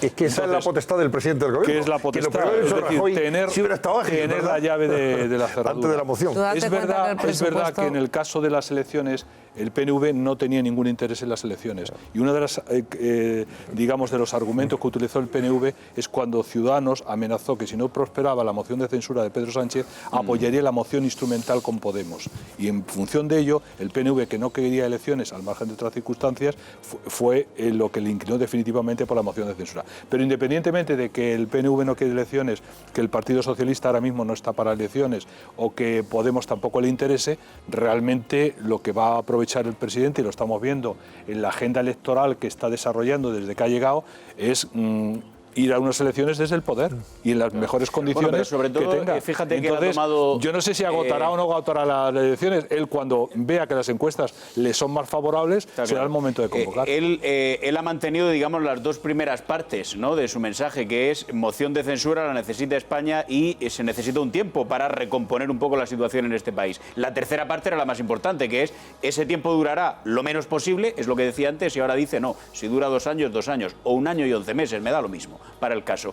Pero a mí me parece que hay un balón de oxígeno muy importante que ha conseguido el presidente del gobierno, y es el momento en el que él ha conformado un ejecutivo que en términos generales ha tenido una buena aceptación, con algunas críticas puntuales, con el tema de si el señor Planas está imputado o deja de estarlo, etcétera, pero que ha tenido una buena aceptación. Él ha llegado a la Moncloa, se ha visto en el sillón, y ¿por qué realmente va a tener como objetivo número 1 hacer un mandato corto de 3, 4, 5 o 7 meses? A mí me parece que lo fundamental aquí va a ser ver cuál es la agenda que él pone encima de la mesa, porque todavía no la conocemos, más allá de alguna iniciativa que ha aparecido, el tema de la memoria histórica tiene que volver al primer plano, el Valle de los Caídos, etcétera, pero cuáles van a ser las líneas de acción concretas y si esas líneas de acción van a tener apoyo en aquellos que le respaldaron en la moción de censura. Y luego tiene una gran ventaja, y es que a la fuerza que por la izquierda venía pisándole los talones o rebasándole, a Podemos les tiene prácticamente neutralizados. Es decir, Podemos, desde el momento de Galapagar, etcétera, pues realmente es que han ido picando muy hacia abajo. Y esa es una ventaja para Sánchez. Les ha comido la merienda, como se dice vulgarmente. Él lo que yo estoy convencido que va a hacer es una campaña electoral de 2 años. Él está fabricándose a Pedro Sánchez, al nuevo Pedro Sánchez, que era una figura muy denostada. Entonces él lo va a usar de forma, a mi juicio, espúrea, porque además ha mentido a la ciudadanía cuando dijo que iba a convocar elecciones. No va a convocar elecciones. Eso se llama mentir, es decir, lo podemos decir de 1000 formas, pero eso es no decir la verdad, eso es mentir, y él lo que quiere es hacerse fuerte durante esos 2 años, porque como todo el mundo sabe, demoscópicamente, el ser presidente del gobierno pues te da cierta... Hay gente que busca seguridad a la hora de votar, y el que sea presidente del gobierno da cierta seguridad. Él está lanzando un mensaje a la izquierda que puede gobernar somos nosotros, no es Podemos, nosotros somos la izquierda de verdad que puede gobernar, y cuando hizo el gobierno no hizo un gobierno de 2 años, ni mucho menos un gobierno de unos meses, como en principio podía parecer. A mi juicio hizo un gobierno de 6 años. Él ha hecho este gobierno para hacer una campaña, todo un fenómeno de comunicación, un gobierno muy bonito, que a todo el mundo le gusta, para granjearse los apoyos de la gente y ganar las siguientes elecciones una vez que haya podido destruir a Podemos, que las aguas vuelvan al cauce, de que el votante de izquierdas vuelva al Partido Socialista, ganar a Podemos en las siguientes elecciones y ser presidente del gobierno durante durante 4 años más. Yo creo que esa es la hoja de ruta que él se ha trazado. Pero el problema es que no depende exclusivamente de él. Yo coincido al 100% contigo con ese diagnóstico. Primero, el que se creyera que iba a convocar las elecciones era un iluso. No hay gobernante que suelte el poder gratuitamente y sin ninguna necesidad. Por lo menos esperará hasta las próximas elecciones municipales y autonómicas para testar el impacto que ha tenido su proyecto en las urnas, porque esa va a ser la primera gran prueba de fuego de Pedro Sánchez. Después, el presupuesto lo tiene aprobado y tiene un presupuesto que ya se hizo con visos a que durará hasta la legislatura de 2020. Entonces, aunque al final ande un poco apretado, disponibilidad de fondos más o menos va a tener, que eso es crucial. ¿Y por qué tiene que llevar algo al Parlamento? Si puede vivir de la política de anuncios, gestos, manifestaciones de todo tipo de cosas y hoy te sacan el conejo la chistera de la memoria histórica que va al PSOE y al día siguiente él dice que lo estudiarán. La clave es las iniciativas que lleven el resto de grupos al Congreso y que le obligan a retratarse y a perder votaciones. Le van a perder eso que dices tú, Ana, os pregunto porque ayer en la entrevista en Televisión Española el presidente sí comentó, por ejemplo, la intención, conectando con el tema de la memoria histórica, la intención de que se haga efectiva la exhumación de los restos mortales de Franco y su traslado, que salgan del Valle de los Caídos, ¿no? Vamos a escucharlo.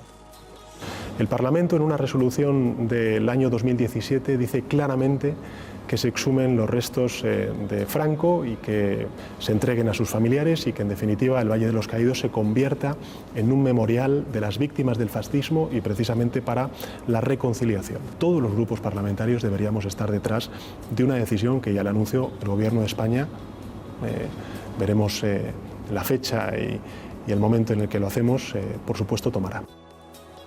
Memorial de las víctimas del fascismo, memorial de las víctimas de la guerra civil de uno y otro bando. Pero mira, eso podría llegarse a un acuerdo para que esto se acabara ya de una. Con eso Pedro Sánchez abre un debate en el que se va a poner al lado de Podemos, con lo cual va a anular la iniciativa de Podemos. Aunque el Parlamento lo apruebe y aunque él lo decida, tú no puedes entrar en una basílica así porque te dé la gana a levantar una sepultura. Tendrás que pedir unos permisos, hacer unos trámites que se pueden demorar hasta 2020 y hasta 2030, si me apuras. Pero mantiene vivo el debate. El que se ponga en contra le llama facha y a Podemos le anula como el partido de la izquierda. Sí, por eso este gobierno, que el otro día el jefe de gabinete de Sánchez, Iván Redondo, decía en una entrevista que la política para él es el arte de lo que no se ve. Claro. Entonces a mí me parece que es interesante que mientras estamos viendo el debate de nuevo de la Ley de Memoria Histórica y del Valle de los Caídos, también le peguemos un ojo a lo que no se está viendo. Lo que no se está viendo es lo que el presidente Sánchez, cuando no era presidente, decía que era lo fundamental en este país. Jóvenes que no encontraban trabajo, unas clases medias que estaban en situación de precariedad por culpa de la reforma laboral del Partido Popular y unos jubilados cuyo problema había que arreglar ya. Bien. Y entonces, ¿dónde están los planes para arreglar esos problemas? Como solucionar el desempleo de los jóvenes, que hay que solucionarlo, es complejo. La precariedad también en el empleo y la cuestión de los jubilados, que siguen, por cierto, manifestándose, hoy lo han vuelto a hacer, tampoco se suele solucionar en 4 días, no lo suele hacer ni este gobierno ni otros. Entonces aparece en el primer plano la Ley de Memoria Histórica del Valle de los Caídos. Si podemos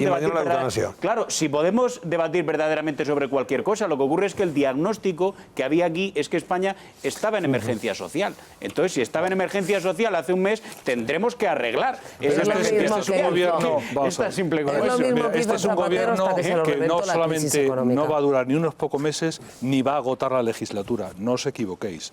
Primero, porque los temas, si agotara la legislatura, supondría que tendría que afrontar unos problemas de fondo, entre ellos el de la reforma laboral, que no la van a tocar, la financiación autonómica. Hay que recordar que Mariano Rajoy se comprometió con Susana Díaz en llegar a un acuerdo de financiación autonómica. Hoy ha dicho en el Senado que ese tema no da tiempo tocarlo. Es decir, lo que va a construir es una agenda electoral de mucho gasto, evidentemente, un poco la línea de los cheques bebés y otra serie de iniciativas que hizo en su momento Zapatero, y en el discurso ideológico, tipo memoria histórica. ¿Qué se busca? Un poco la línea que dice eutanasia, etcétera, que es, por un lado, quitarle la agenda a Podemos quitarle electores, y por otro lado, temas que incomoden al Partido Popular o al propio Ciudadanos, que no tengan capacidad de respuesta, que los, los arrincone en el cuadrilátero, porque no tienen discurso, porque no me llamen esto, porque no me llamen el otro, etcétera, etcétera. Los acorrala. Y esa es la intención, y no nos engañemos. Entonces, cuando eso se traduzca en unos resultados, en unas encuestas, pues lógicamente, teniendo en cuenta la capacidad de convocar elecciones y de esas elecciones, no podrá agotar la legislatura, porque agotar la legislatura supondría afrontar esos temas de fondo que realmente ni tiene los votos, ni tiene la voluntad. Vamos a hablar de las cosas de comer enseguida, porque las cosas de comer son las que luego al final marcan el devenir de los acontecimientos y también marcan, en fin, la posición de los ciudadanos a la hora de votar. Y les contaré por qué. Pero antes, ha pasado ya algo en el Ayuntamiento de Valladolid. Óscar Puente es el alcalde y también es portavoz, por cierto, del Partido Socialista en su ejecutiva. Y ha tenido un enfrentamiento con una diputada, perdón, en este caso concejal de Ciudadanos, Pilar Vicente. Y ha llamado mucho la atención porque no han recogido muchos medios el hecho de que Óscar Puente haya, digamos, cuestionado la capacidad de esta edil de Ciudadanos, Pilar Vicente, por el hecho de que solo ha sido dependienta, ha trabajado dependienta, nada más. O sea, no sé, vamos a escuchar a ver. Antes de estar en este ayuntamiento tenía un puesto de trabajo bastante normal en una tienda en Valsur y no ha gestionado usted nada en su... Pero bueno, señora Vicente... Si no retira usted las mentiras que ha dicho sobre mi currículum, la portavoz de Ciudadanos se levanta y se va. Haga usted lo que quiera, puede usted hacer lo que quiera. Bueno, cuando no les echas, se marcha. Ha dicho usted que le insultamos, sin embargo, yo solo le he escuchado a ella hablar de cínicos y de mentirosos.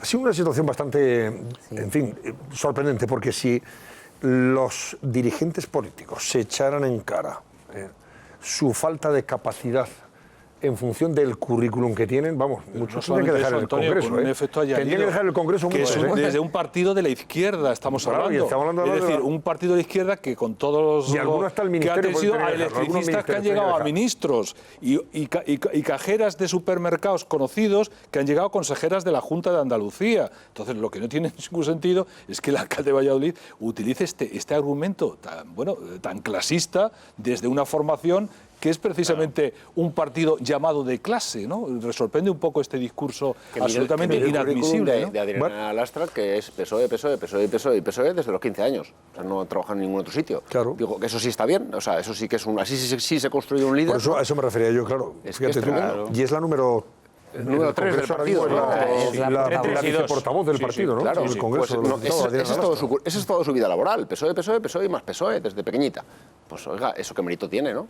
Que ha gestionado, digo yo que igual gestionar la caja de un supermercado pues puede tener más mérito que esto, ¿no? Entiendo yo.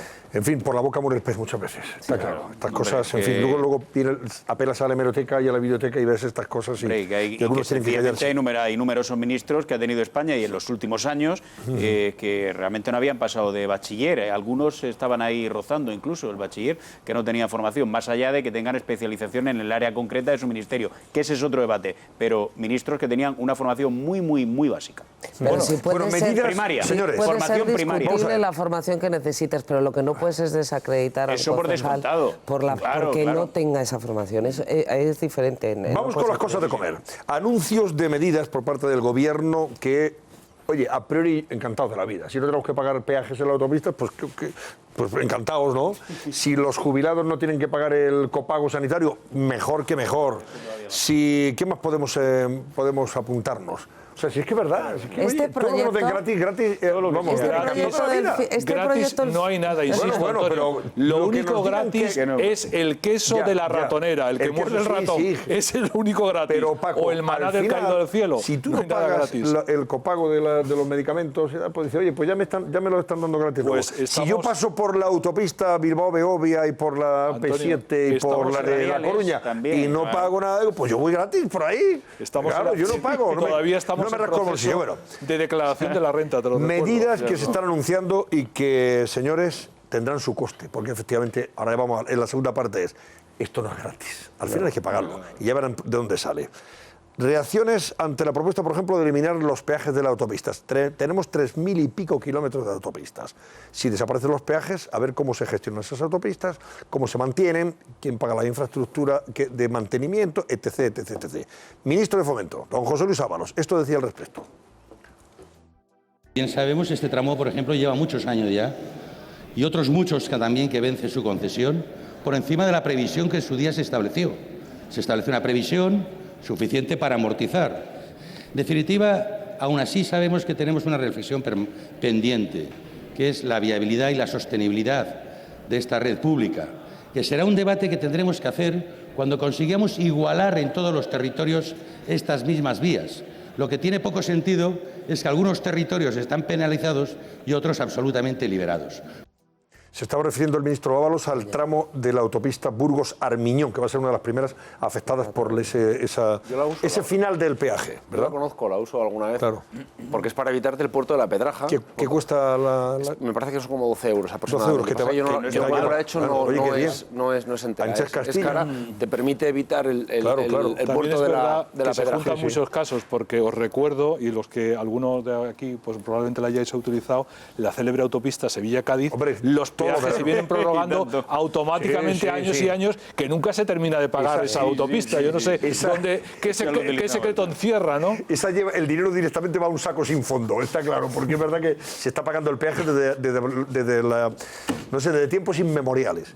Bueno, pero era preguntado hoy el presidente de la patronal de autopistas, patronal Seopan, y de las constructoras, que se llama don Julián Núñez, y decía esto sobre ese final de los peajes. Bien. Nos sorprende un poco, ¿no?, que un anuncio de este tipo, que es muy relevante, cuanto menos nos sorprende, ¿no?, pero no nos había avisado. Nos sorprende sobre todo por lo que he comentado antes, ¿no?, que parece que vamos a una vía que es justo la contraria que la que he explicado, que es la que está vigente en Europa, ¿no? Carlos Cuesta. Muy buenas. Esto no sale gratis. Oye, porque Ancha es Castilla, yo todo lo que nos den gratis, fantástico. Pero esto al final tiene un coste. ¿Quién lo paga esto, amigo? A ver, la fórmula de los peajes y la fórmula de las autopistas de pago tiene una explicación. Y es que, evidentemente, el Estado tiene dos posibilidades. Uno, lo haces todo gratis. Ergo, lo cargas todo a los presupuestos. Ergo, lo pagamos todos en impuestos. ¿Vale? Nada es gratis. Por lo tanto, ¿cuál fue la fórmula? ¿Cuál fue el diseño? ¿Cuál fue la justificación de tener autopistas de pago? Que solo lo pagasen aquellos que lo usaban. O sea, esto es muy sencillo. Si lo distribuimos entre todos, quiere decir que la famosa autopista de pago de Burgos la va a pagar el tío de Murcia, el tío de Logroño, el tío de Gijón y el tío de Ávila. Todos, la usen o no la usen. ¿Qué tiene más sentido? ¿Que la paguen todos y no la usen, o que la pague voluntariamente el que la quiera usar? Bueno, esos son dos modelos, que es lo que estaba explicando precisamente uno de los responsables de este tipo de carreteras, de este tipo de autopistas. Desde mi punto de vista, desde luego, tiene mucho más sentido que si vas a hacer una carretera de más lujo, la pague quien la vaya a usar. Pero bueno, oye, aquí se ha decidido socializar, mutualizar esos gastos. Veremos qué es lo que quiere decir. Hemos preparado un mapa. Tenemos unas que van directamente a caducar ese plazo que tenían concedido este mismo año, 2018. La Burgos-Armiñón, que era de la que estabais hablando, decía el Gobierno, es la primera. Es verdad que no es por decisión administrativa, es decir, estaban dentro ya de todo ese calendario. Esa ya estaba pactada. Efectivamente, les cancelaba ya esa licencia y por lo tanto ahora o se renovaba o entrabas dentro de la libre decisión del Gobierno.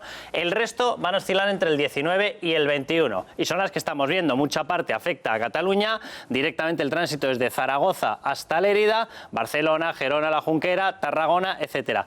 Todo el Levante que se va recorriendo y es de pago, Castellón, Valencia, Alicante, y teníamos este trocito en Andalucía, en Sevilla y Cádiz. ¿Ahí hay 3.000 kilómetros o no? Hay más de 3.000. Ahora vamos a ir viendo los... Efectivamente, vamos a ir viendo los datos porque efectivamente hay más de 3.000 y hay una repercusión económica bastante potente de esta historia y tiene un coste que yo creo que hay que evaluar. El número de personas que lo están usando son más de 300.000. Vamos a ver, estas carreteras sí que es verdad que han estado siempre dentro de una polémica sobre si estaba justificado el hecho de que se hubiesen hecho, si tenían un tráfico suficiente. Pero bueno, esto es una decisión administrativa y cuando tú firmas un contrato, tú sabrás lo que has hecho, pero tienes que respetarlo, ¿vale? A partir de ahí, el número de usuarios era 300.000. ¿Qué es lo que va a ocurrir ahora? Dejan de pagarlo. ¿A qué se destinaba ese dinero? Esto era muy sencillo. Estas carreteras las construían unas empresas en vez de pagarlas el Estado. ¿Y cómo se lucraban? Precisamente con lo que se pagaba. Si tú ahora dejas de pagar, los 300.000 dejan de pagar, esos ingresos ya no van a la empresa. ¿Qué es lo que va a hacer la empresa? estamos hablando de que se va a hacer una nacionalización entera de esas carreteras, porque entonces los gastos que vamos a explicar ahora se quedan cortísimos, porque quiere decir que vas a tener que pagarte todo lo que se ha construido. No lo sé. Ese es el plan, de momento ya hemos visto. El sector lo que dice es que está sorprendido porque no les han dado más datos. 450 millones de euros al año, eso es lo que se estaba pagando. Y a partir de ahora, si no lo pagan los 300.000, ¿quién lo paga? Lo que decíamos antes, lo pagan los impuestos. Es decir, pases por esta carretera o no pases, lo vas a pagar. Y dices, bueno, pero no me tocarán los 20 euros, 40 euros. Bueno, ya, a lo mejor te tocan 2, pero ¿y por qué te tienen que tocar 2 euros si tú no vas a usar esa carretera? Sí. Bueno, aparte que hay otras carreteras, estas son de pago, pero hay otras carreteras que son libres.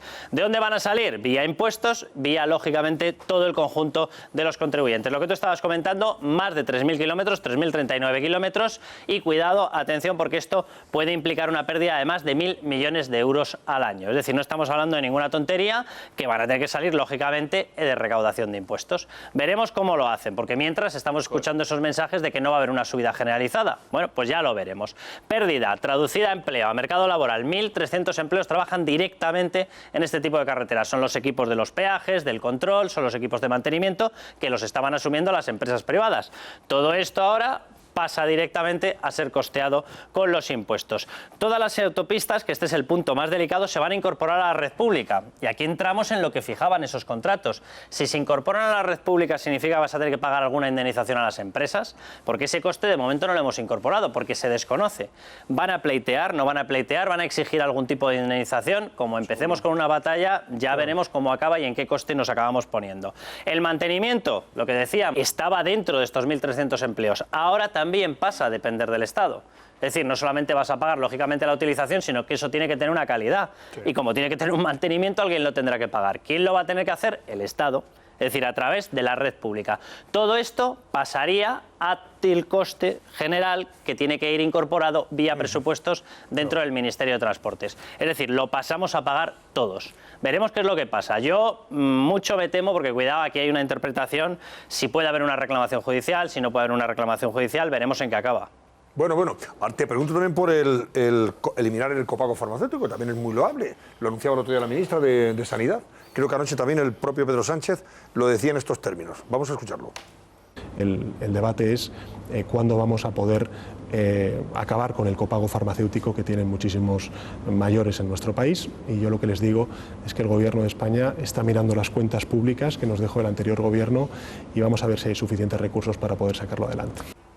Carlos, te voy a preguntar después si es posible eliminar el coste que supone ese copago farmacéutico, eliminar el copago en definitiva, y si se elimina, ¿qué coste tendría en general para los ciudadanos, para el presupuesto? Después de la publicidad. No se vayan ustedes, por favor, ahora mismo volvemos. Primer encuentro oficial de Donald Trump con los reyes de España. Se produce en medio de la polémica por las políticas migratorias del mandatario norteamericano. ¿Cómo ha ido la reunión? ¿Qué temas han abordado ambos líderes? Juan Fierro, nuestro corresponsal en Estados Unidos, nos da la última hora en unos minutos.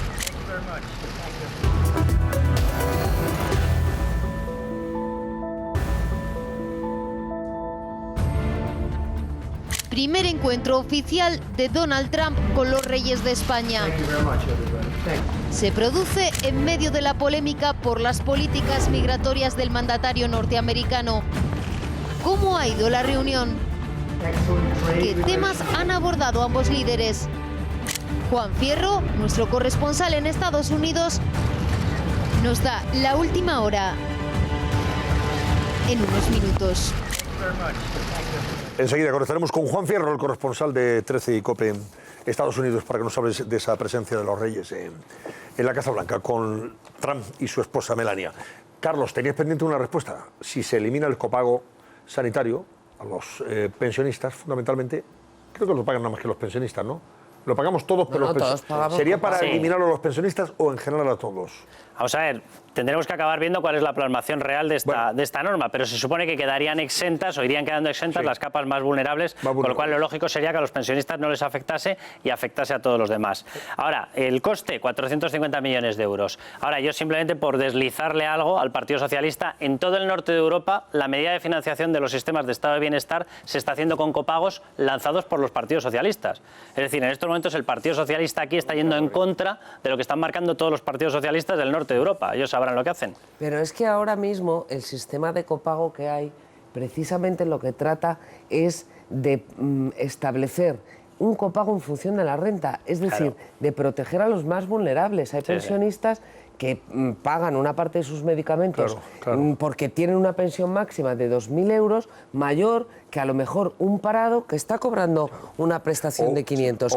Y la nueva tarjeta sanitaria, la nueva tarjeta sanitaria, oportuno que no lo pagaran. Lo que permite, porque tienen los datos de renta de cada uno de los ciudadanos, es establecer un copago en función de esa renta, excepto en las enfermedades crónicas, porque las enfermedades crónicas pagas el mínimo. No, y además hay otra cosa importante en el copago que explica un poco lo que comentaba Carlos. El copago también tiene un efecto disuasorio. Es decir, que no haya un consumo excesivo, etcétera, etcétera. Si eliminas el copago, disparas el gasto, indudablemente. Entonces, ese siempre ha sido una medida precautoria en esa línea, ¿no? Y además creo que hay estudios, informes que acreditan que efectivamente el consumo de medicamentos baja notablemente cuando hay copago. Pero no es que estamos hablando de medidas que son de tanto impacto. Hemos hablado hace 10 minutos de la abolición del sistema de peajes en las autopistas, o ahora del copago, que realmente no se puede lanzar un globo sonda o una idea de esta naturaleza sin que haya un estudio previo, ¿no? Sin que haya un estudio y sin que haya un plan. Es decir, estas cuestiones que son básicas para el estado del bienestar no pueden quedar sometidas al terreno de, bueno, según determinado análisis o a la especulación, etcétera. Esto tiene que concretarse en un plan lo antes posible. Te pregunto también, Carlos, porque es portada de dos periódicos económicos mañana, tanto El Economista como 5 Días hablan de algo que también en esas declaraciones del presidente Pedro Sánchez anoche en Televisión Española, parece que dijo que hay un interés por parte del gobierno de destopar las cotizaciones máximas las bases máximas, de la seguridad social o a la seguridad social. A ver si lo explicamos, para que todos nos enteremos. Los titulares de los dos periódicos coinciden. 5 días. Destopar la cotización costaría más de 4.400 millones a empresas y a trabajadores.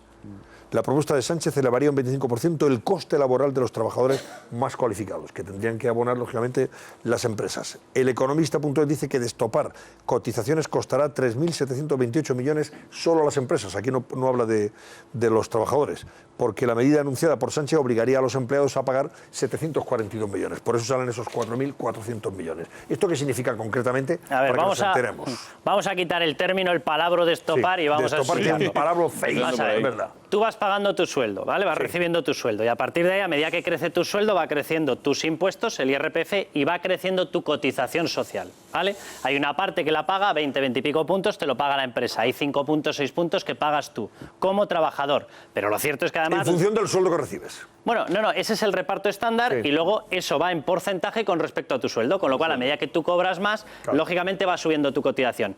¿Qué es lo que ocurre? A medida que tú vas ganando más y tu cotización va subiendo, esto ocurre hasta un nivel. En ese nivel ya, aunque tú ganes más, tu cotización no sube. Se queda ahí. Ese nivel en estos momentos está establecido en 3.751,2 euros. A partir de ahí, si cobras más de los 3.751 euros, ya no sube más el pago de tu cotización. ¿Por qué? Porque esa función de proporcionalidad, traducida ya a progresividad en nuestro sistema, lo hace el IRPF. Es decir, tú vas subiendo, sigues subiendo, pero por el pago en el IRPF. ¿Qué dice el Partido Socialista ahora? No, que además de tener esa progresividad, es decir, pagas mucho más ilimitadamente en el impuesto de la renta, además lo vas a tener en la cotización. La cotización social es un impuesto, lo que pasa es que es un impuesto finalista, va para financiar la seguridad social. Esa es la única diferencia, pero es un impuesto. Es decir, cuando estamos diciendo que va a subir en recaudación 4.400 millones de euros, significa que ya hay una subida de impuestos para los trabajadores de las rentas superiores a 3.751 euros, pero para los trabajadores por un volumen de 4.400 millones de euros. Eso es lo que está diciendo ahí. O sea, que más impuestos, en definitiva. Más impuestos para la gente que gane más de 3.751 euros. Efecto perjudicial.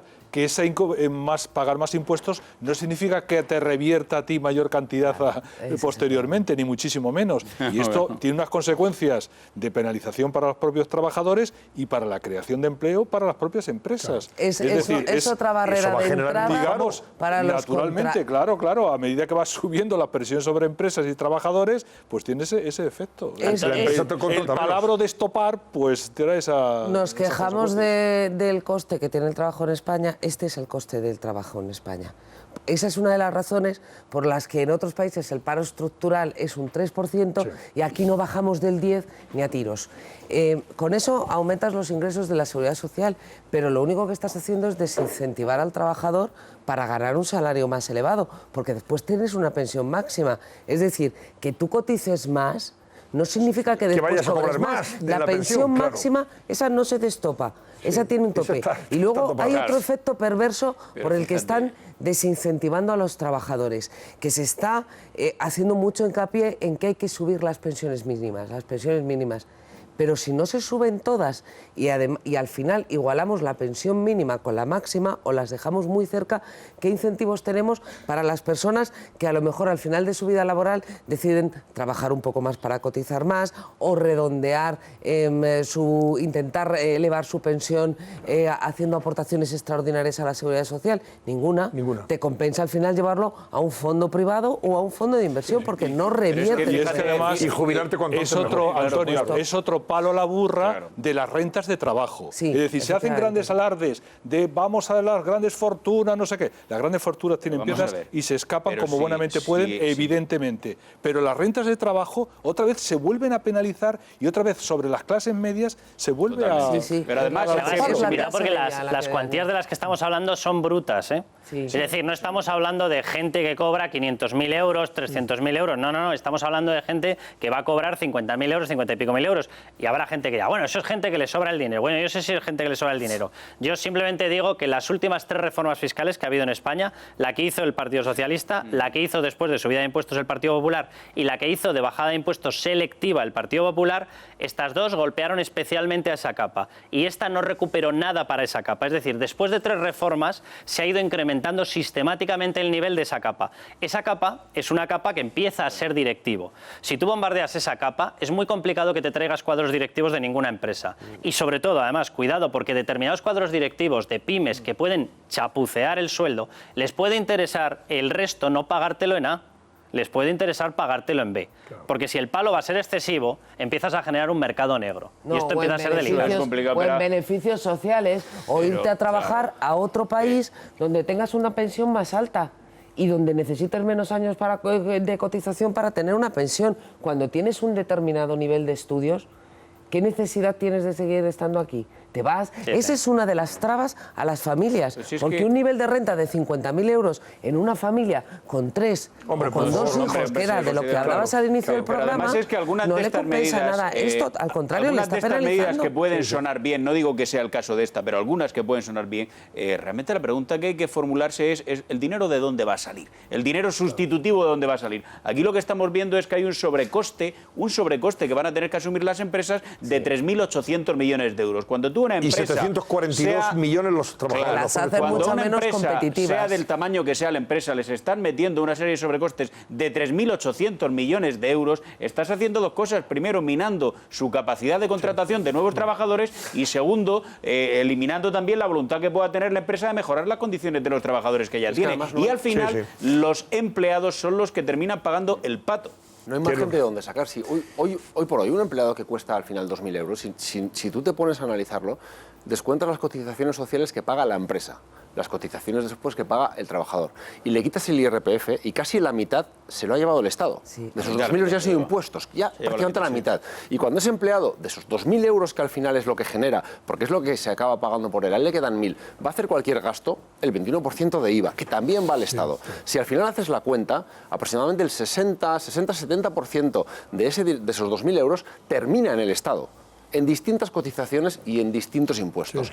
Y eso que está en la nómina de todos, en la nómina de todos. Eso quieren seguir apretando, no sé si hasta que reventemos, pero o sea, una cosa es, lógicamente, los impuestos son necesarios porque hay que pagar servicios, pero estamos en un momento en el que subir eso más, yo es que no le veo ya ningún. Y luego hay un elemento que ha subrayado Ana que me parece fundamental, es que desincentivas la creación de riqueza y la iniciativa, porque si tú sin hacer nada tienes unos derechos y tú trabajando te va penalizando esa situación y esto al final la diferencia es bien escasa, desincentiva la iniciativa y por tanto preparas todos los elementos para que este país no avance. Te doy un dato de despedida, de cierre. Si coges ese importe, los 3.800 millones de euros, y lo trasladas a cuántos sueldos medios en España se podrían crear, te salen 126.000 puestos de trabajo. Fíjate, 126.000 puestos de trabajo puedes crear. Si tú sacas ese capital de la empresa, no lo va a poder utilizar en crear empleo. Por supuesto. Eso lo vamos a ver más pronto que tarde, desgraciadamente, porque la estadística ahí no va a mentir. Gracias, Carlos Cuesta, esta mañana. Hasta la próxima. Bueno, señores, pues así están las cosas y así se las contamos, para que ustedes tengan también su opinión y se formen su opinión al respecto. Vamos a comentar la presencia de los reyes de España en Washington, hoy en la Casa Blanca. Coincidiendo con esa presencia, hombre, en las redes sociales se ha comentado a su vez mucho, Laura Gómez, el caso de estos niños inmigrantes separados de sus padres en Estados Unidos y el llanto desgarrador de muchos de ellos, ¿verdad? Porque se acuerdan, lógicamente, de sus padres, como no puede ser de otra manera. Exactamente, Antonio. Como decías, lo que vamos a escuchar es ese llanto desesperado de unos niños que han sido separados de sus padres en el marco de la política de tolerancia cero de Donald Trump contra la inmigración ilegal. Escuchen.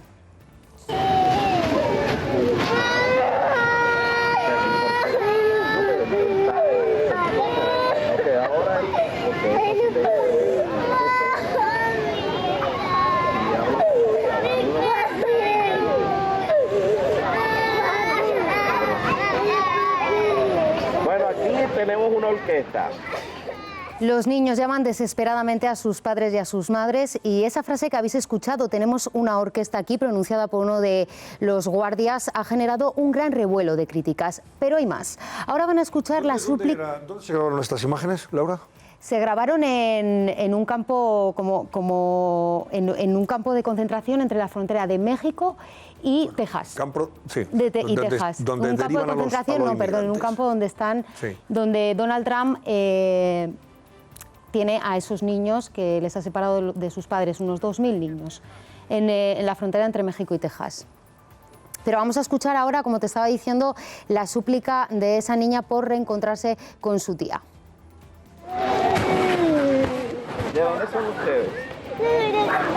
¿Y tú? Guatemala. No llores. Vas a llegar con... Mira, ella te va a explicar y te va a ayudar. ¿Cierto? ¿Qué va a pasar con su consulado? Papá.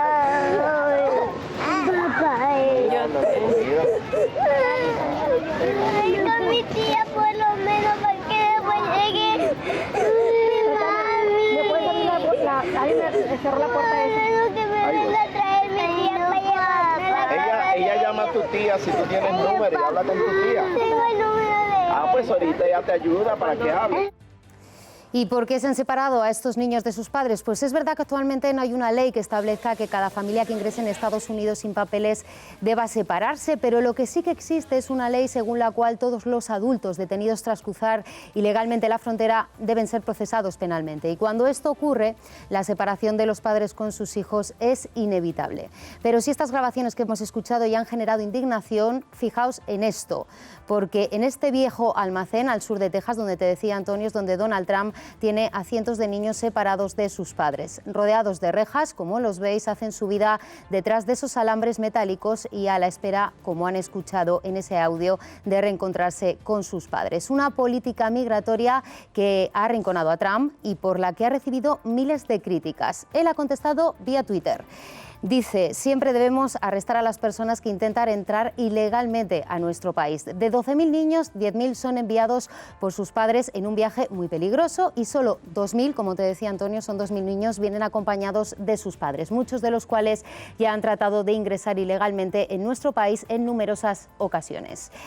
Melania Trump, la mujer del mandatario, ya se ha pronunciado a través de su portavoz y públicamente en contra de esta política, así que la polémica está servida. Bueno, hasta la mujer se manifiesta en contra de lo que Trump decide en ese sentido. Dicen que lo que está haciendo Trump es forzar la situación para que sea insostenible y los demócratas le liberen los fondos que él quiere para construir el muro. Y de esta forma es un mecanismo de presión, pero que es una crueldad intolerable coger unos niños que son menores de edad, que ninguna culpa tienen, y separarlos de sus familias y ponerlos en un lugar que tiene más aspecto de cárcel que de un centro de acogida. Esto no es un elemento de presión, es un elemento de chantaje directamente con unos seres absolutamente indefensos, inadmisible. Es verdad que lo que estamos viendo, y no sé si es la circunstancia esta, lo estamos viendo sobre todo en el sur de España, muchas veces en Andalucía, que niños desde Marruecos se mandan sin padres, y realmente los centros de menores están desbordados de estos niños que son abandonados, ¿no?, por los padres. Bueno, se ha conocido pero aquí parece que es una situación de separarlo de lo mismo, que es de una crueldad enorme, ¿no? Estas imágenes se han conocido coincidiendo con la presencia de los reyes de España hoy en la Casa Blanca, concluyendo su visita de Estado, visita oficial a Estados Unidos, con esa visita en Washington a la Casa Blanca, donde han sido recibidos por el matrimonio Trump y donde han estado los reyes, Felipe y Leticia, y también los enviados y corresponsales españoles, como Juan Fierro, el corresponsal de COPE 13 en Washington. Luego veremos una foto de cómo han estado todos los colegas ahí, y Juan casi, bueno, pues rozando el pelo de Melania Trump. Juan, buenas noches. ¿Qué tal, Antonio? Buenas noches. ¿Has visto la foto ya, no? Sí, la he visto en Twitter. Luego me la comentas. Pero espera, mira, ahí la tenemos, antes de nada. Te vemos, mira, ahí está nuestro corresponsal Juan, que está ahí justo detrás de Melania, pero vamos, es que estabais ahí en una situación de expectación enorme, pero también casi volcados encima del sofá, ¿no? Es que eso es peor casi que un partido de fútbol. Allí hay que meter muchos codos para hacerte un hueco, para poder llegar lo más cerca posible para obtener el sonido de la reunión, de las declaraciones, en este caso del presidente Trump y del rey Felipe. Y eso es lo que hay que hacer. Es una cuestión de codos, fundamentalmente. Tú estás justo detrás de Melania. Enfrente me imagino que tendrías a la reina, ¿no?, a Leticia, y a tu derecha, derecha de la foto también, izquierda de la pantalla nuestra, estarían Trump y el rey, ¿no? Exacto, esa era la situación. La prensa entra por un lateral del despacho oval y se encuentra con un sofá que hace prácticamente de barricada, y es lo que, digamos, frena a la prensa a irse mucho más cerca, en este caso, del presidente y del rey. Generalmente en esos sofás no se sienta nadie, pero en este caso en un sofá estaba sentada la primera dama, Melania Trump, y justo enfrente estaba la reina Leticia. Bueno, ¿cómo ha ido ese encuentro? ¿Cómo ha concluido? Bien, pues la verdad es que el encuentro en el despacho Oval, el presidente Trump resaltaba fundamentalmente la importancia que dice tiene la relación entre los Estados Unidos y España. Decía el presidente Trump que la relación ha sido fantástica durante mucho tiempo, y también especialmente ahora. Decía el presidente Trump que España y Estados Unidos tienen una excelente relación en materia comercial y en materia militar, todo lo mejor que se puede tener. Tenía la oportunidad de preguntarle directamente al presidente Trump, y además fue la única pregunta que contestó, tanto de la prensa española como de la prensa estadounidense, si tenía planes para visitar nuestro país, y el presidente me contestaba que sí, que iba a venir a España, que tenía la intención de visitar nuestro país. Y además decía en otra declaración al inicio de estas pequeñas declaraciones que había estado el presidente Trump, que había estado con la primera dama, con Melania, no hacía mucho tiempo, decía textualmente el presidente, en España, y que les había gustado mucho, que les había encantado la gente que se habían encontrado allí, aunque yo sinceramente no tengo memoria. Quizás tú, Antonio, me puedas ayudar de cuándo ha estado Trump recientemente en nuestro país, en España, pero esto es lo que decía el presidente, que había estado recientemente y que le había encantado. Pero bueno, yo creo que recientemente no, estuvo hace años todo eso. En Barcelona, creo que estuvo en Barcelona concretamente. Antes de ser presidente, y de hecho estuvo estudiando la posibilidad de hacer varios negocios en nuestro país. Claro, estamos hablando a lo mejor hace 10 años, probablemente, o más. Puede ser. Pues en su etapa de magnate, sin estar metido de hocicos en la política, ¿no? Textualmente decía el presidente Trump sobre España: es un país precioso, estuvimos en España no hace demasiado tiempo y nos encantó, refiriéndose a él y a su esposa Melania. Pues nada. Lo ha podido contar la hija, que estuvo hace pocos meses en Marbella, quizá, pero la hija. no él. Sí. Se habrá contado la experiencia. Bueno, a lo mejor ha estado en visita privada y por una vez en la vida ha sido discreto y no nos hemos enterado. Muy bien, Juan. Desapercibido en ningún sitio. Oye, ¿han salido ya los Reyes para España? ¿Están regresando? ¿O todavía tienen actividad en Washington? No, deben estar a punto de salir porque después de la Casa Blanca el rey se dirigía al Capitolio, donde se iba a reunir, donde se ha reunido ya de hecho con el presidente de la Cámara de Representantes, con el republicano Paul Ryan, y se iba a reunir también con el líder de los republicanos en el Senado, McConnell, y con el líder de los demócratas, la líder en este caso de los demócratas en la Cámara de Representantes, Nancy Pelosi. Y a partir de ahí, desde el Capitolio directamente se dirigían ya hacia la base de Andrews para iniciar el regreso a España. Una curiosidad, Juan, ¿ha tenido mucho eco mediático esta presencia de los Reyes de España en Washington, este encuentro con Trump? Los periódicos estadounidenses, las televisiones recogen imágenes, hacen referencia al encuentro o no? La verdad es que no, porque como estabais comentando antes, lo que realmente domina los medios aquí es toda la polémica migratoria en los Estados Unidos. Coincido con el análisis que estabais haciendo, que el presidente está utilizando todo lo que está pasando para forzar a los demócratas a que de alguna manera el Congreso apoye una ley que le dé la financiación suficiente para construir el muro en la frontera sur, que es una de las principales promesas, porque el presidente Trump quiere llegar a las elecciones de noviembre, las elecciones legislativas del mes de noviembre, por lo menos con el muro iniciado, o por lo menos teniendo el dinero para iniciar el muro, porque sabe que es una de sus principales, si no la principal promesa, y que su electorado se lo va a tener en cuenta. Otra curiosidad para concluir, Juan.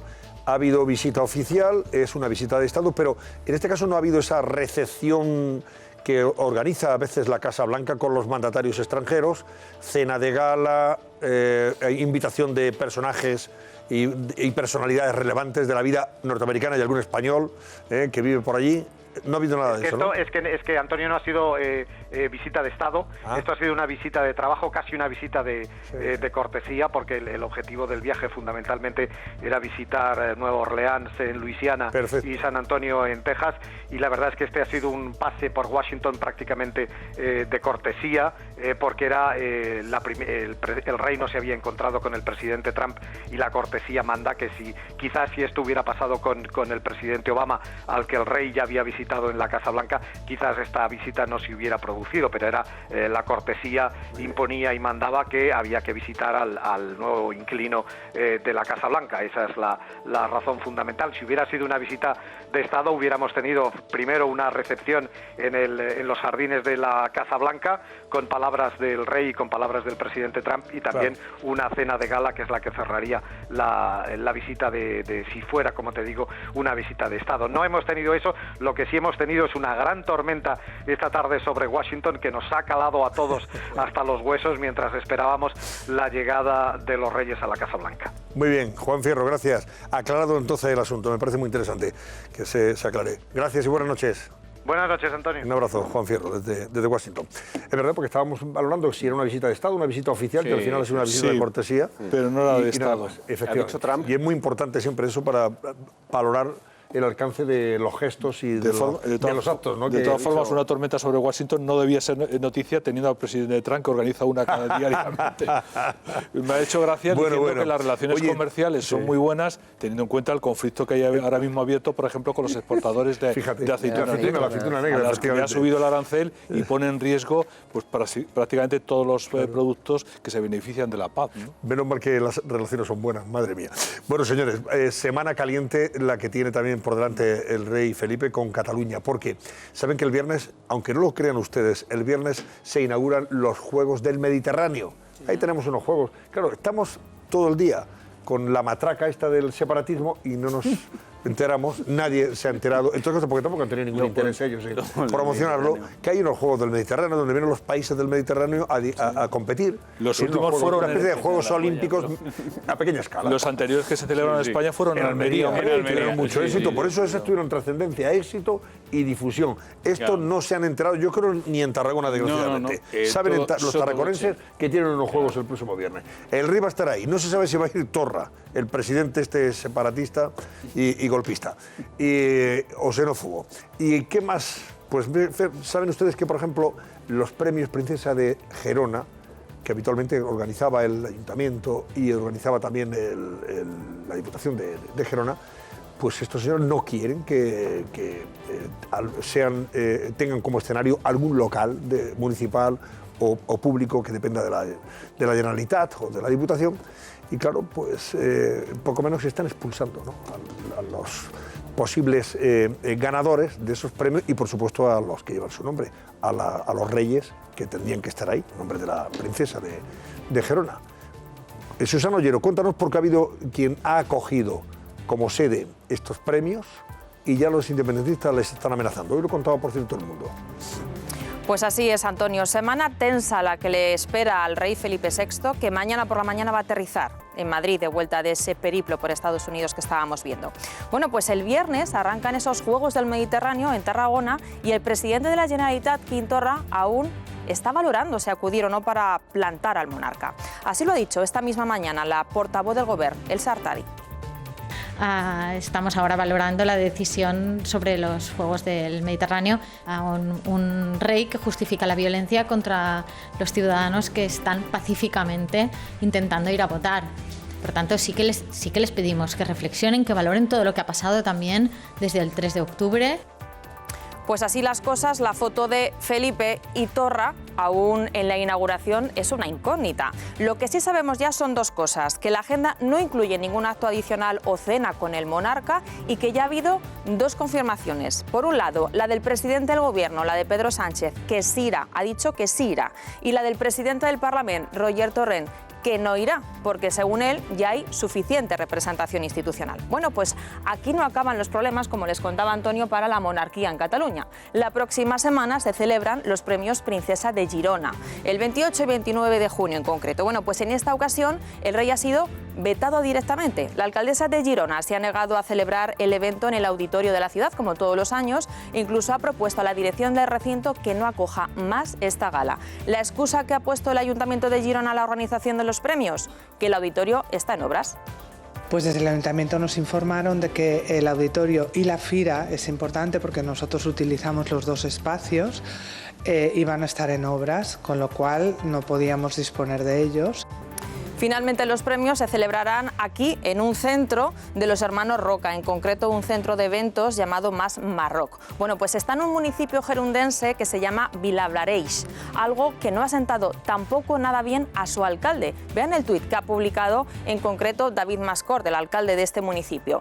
No podemos aceptar de ninguna manera que una entidad que representa a los que nos chinchan, nos encarcelan o nos hacen marchar del país venga a montar fiestecitas a Vilablareix. No olvidemos. Bueno, pues ahí tampoco se queda la cosa, porque las actividades programadas para el segundo día, para el 29 de junio, de esos premios Princesa de Girona, se celebran en este hotel, en el Camiral, en una localidad también en Gerona, que se llama Caldes de Malavella. Bueno, pues el alcalde, él ha dicho de este municipio que el rey no es bienvenido.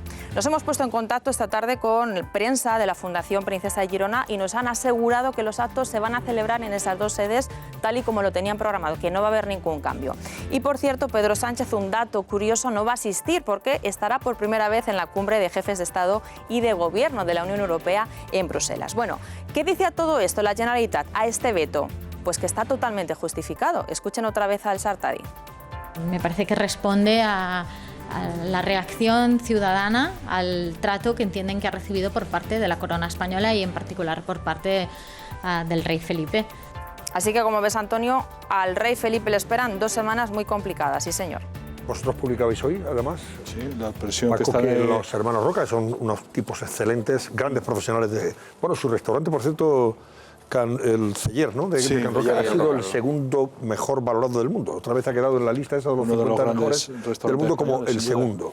Y ellos han ofrecido, lógicamente, sus dependencias. Oye, ¿y quieren boicotear a esto? Bueno, eso es expresión de la persecución que sufre una gran parte de Cataluña y que conviene, porque yo sí creo que si algo tuvo el mérito del rey, que no estuvo ni muchísimo menos, como dice la portavoz del gobierno catalán, que hay que recordar que son los representantes del Estado, ojo, y están boicoteando la presencia del jefe de Estado, lo que el rey dijo es que no se iban a dejar en desamparo a esa Cataluña silenciada, entre los cuales los hermanos Roca son una expresión. Porque están llegando a un extremo. Negociar el señor Sánchez? Es que ese es el ¿Qué va a fondo de la negociar con esta cuestión? gente? En Desaire relación permanente al jefe del Estado. Claro. No van a estar en la negociación de estos Juegos del Mediterráneo. Pero en cualquier caso, Antonio, yo creo que el rey tiene que estar en la inauguración de los Juegos Olímpicos, el presidente del gobierno tiene que estar y hay que estar permanentemente. Y si no acuden, la responsabilidad no pasa nada. Pero además es que aquí ya no se trata de una cuestión bilateral, es que en los Juegos del Mediterráneo participan 25 países de 3 continentes. Por lo tanto, el presidente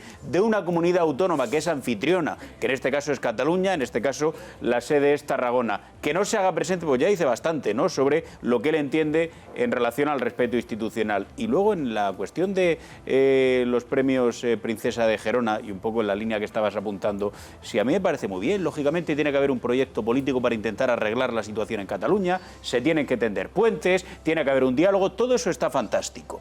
Pero si lo que estamos encontrando es a personas, a dirigentes políticos que ponen un muro, que no paran de poner piedras en el camino, pues así es verdaderamente complicado. Si se sigue en la estrategia del boicot sistemático, además en este caso no contra partidos políticos, sino contra el jefe del Estado, pues es que es muy difícil avanzar, por muy buena voluntad que haya. Buenos profesionales de la restauración que hacen Marca España, como los hermanos Roca. Oye, déjame que vayamos a la publicidad y ahora seguimos, porque conectaré con Marco Chiacha, con Barcelona. Pero antes tenemos que hacer la última pausa de la noche, no se vayan, por favor. Y repasamos los periódicos. A continuación, les avanzamos las portadas de los principales periódicos que encontrarán mañana en los kioscos. Esta noche, en El Cascabel.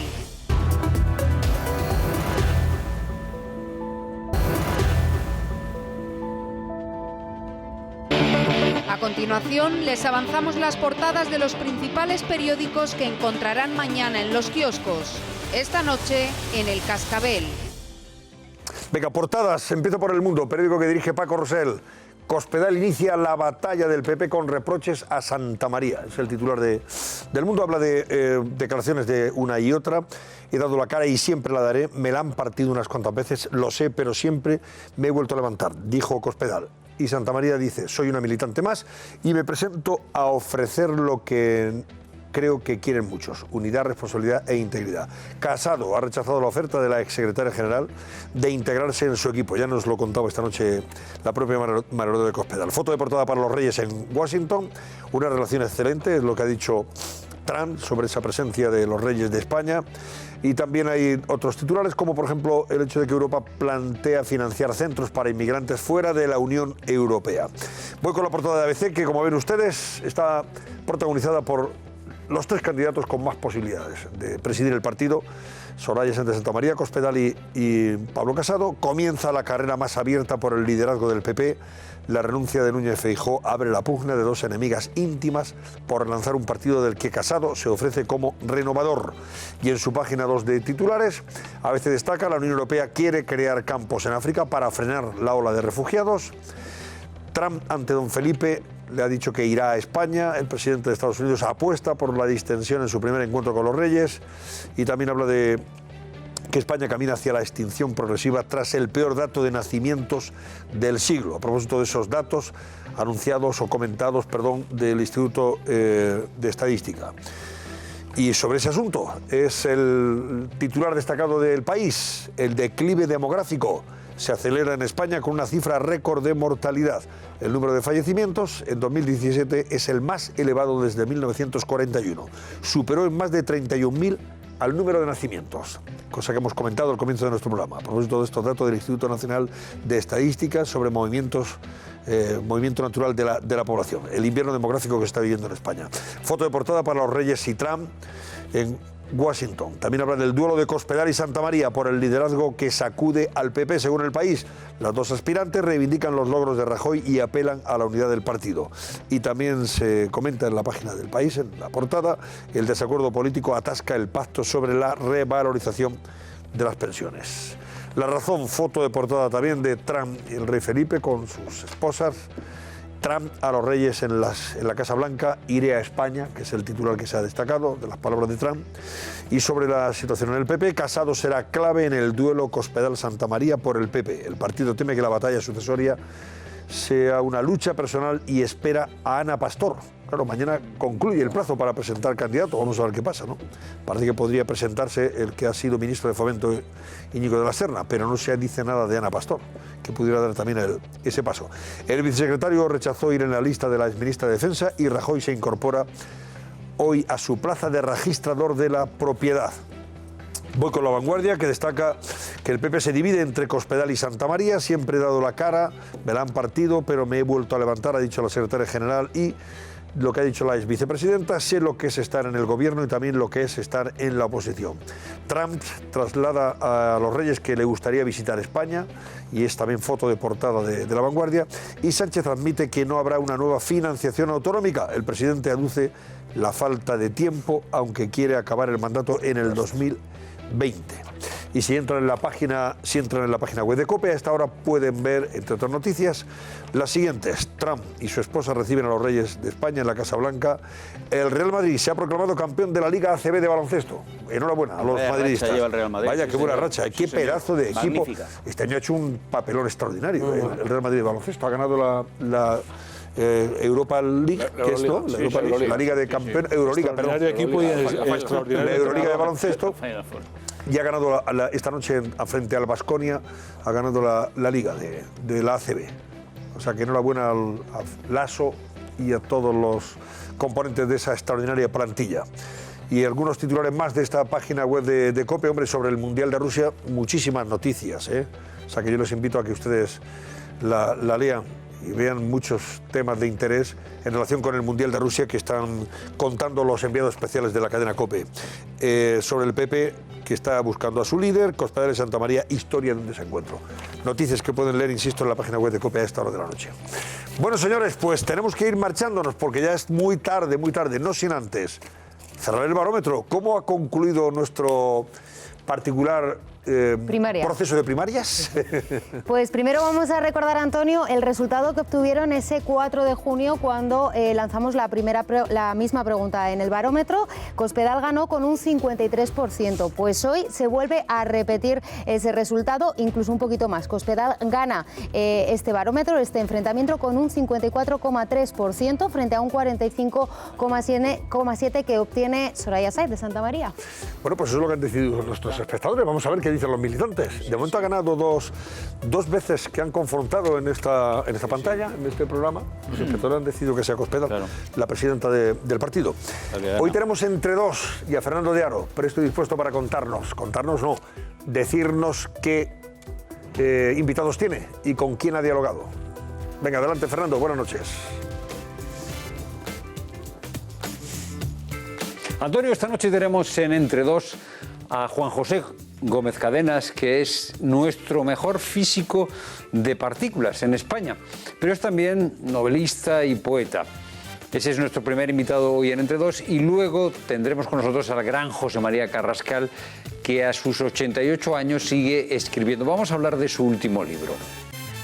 Bueno, pues ahí tenemos a Fernando de Aro, presto y dispuesto para contarnos dos entrevistas extraordinarias, muy interesantes, esas dos entrevistas.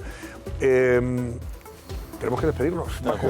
Qué perdido lo haremos. No sé si teníamos pendiente una conexión con Barcelona. Ya no. Bien. Podemos empezar de nuevo. Podemos empezar de nuevo, que como no es... Total, son las 12:39 minutos. No vamos a desayunar directamente salvo que tuvieses pendiente la entrevista a Soraya en el Cascabel. Sí, a lo mejor todavía podemos engancharnos, ¿no?, a la entrevista. Adiós, Paco Rosell, adiós, Ana Samboal. Adiós, buenas noches. Hasta luego. Alfonso Merlos y Javier Chicote, gracias también. Y a ustedes les dejo ya con Entre Dos y ese diálogo que mantiene Fernando de Aro con sus invitados esta noche. Hasta mañana.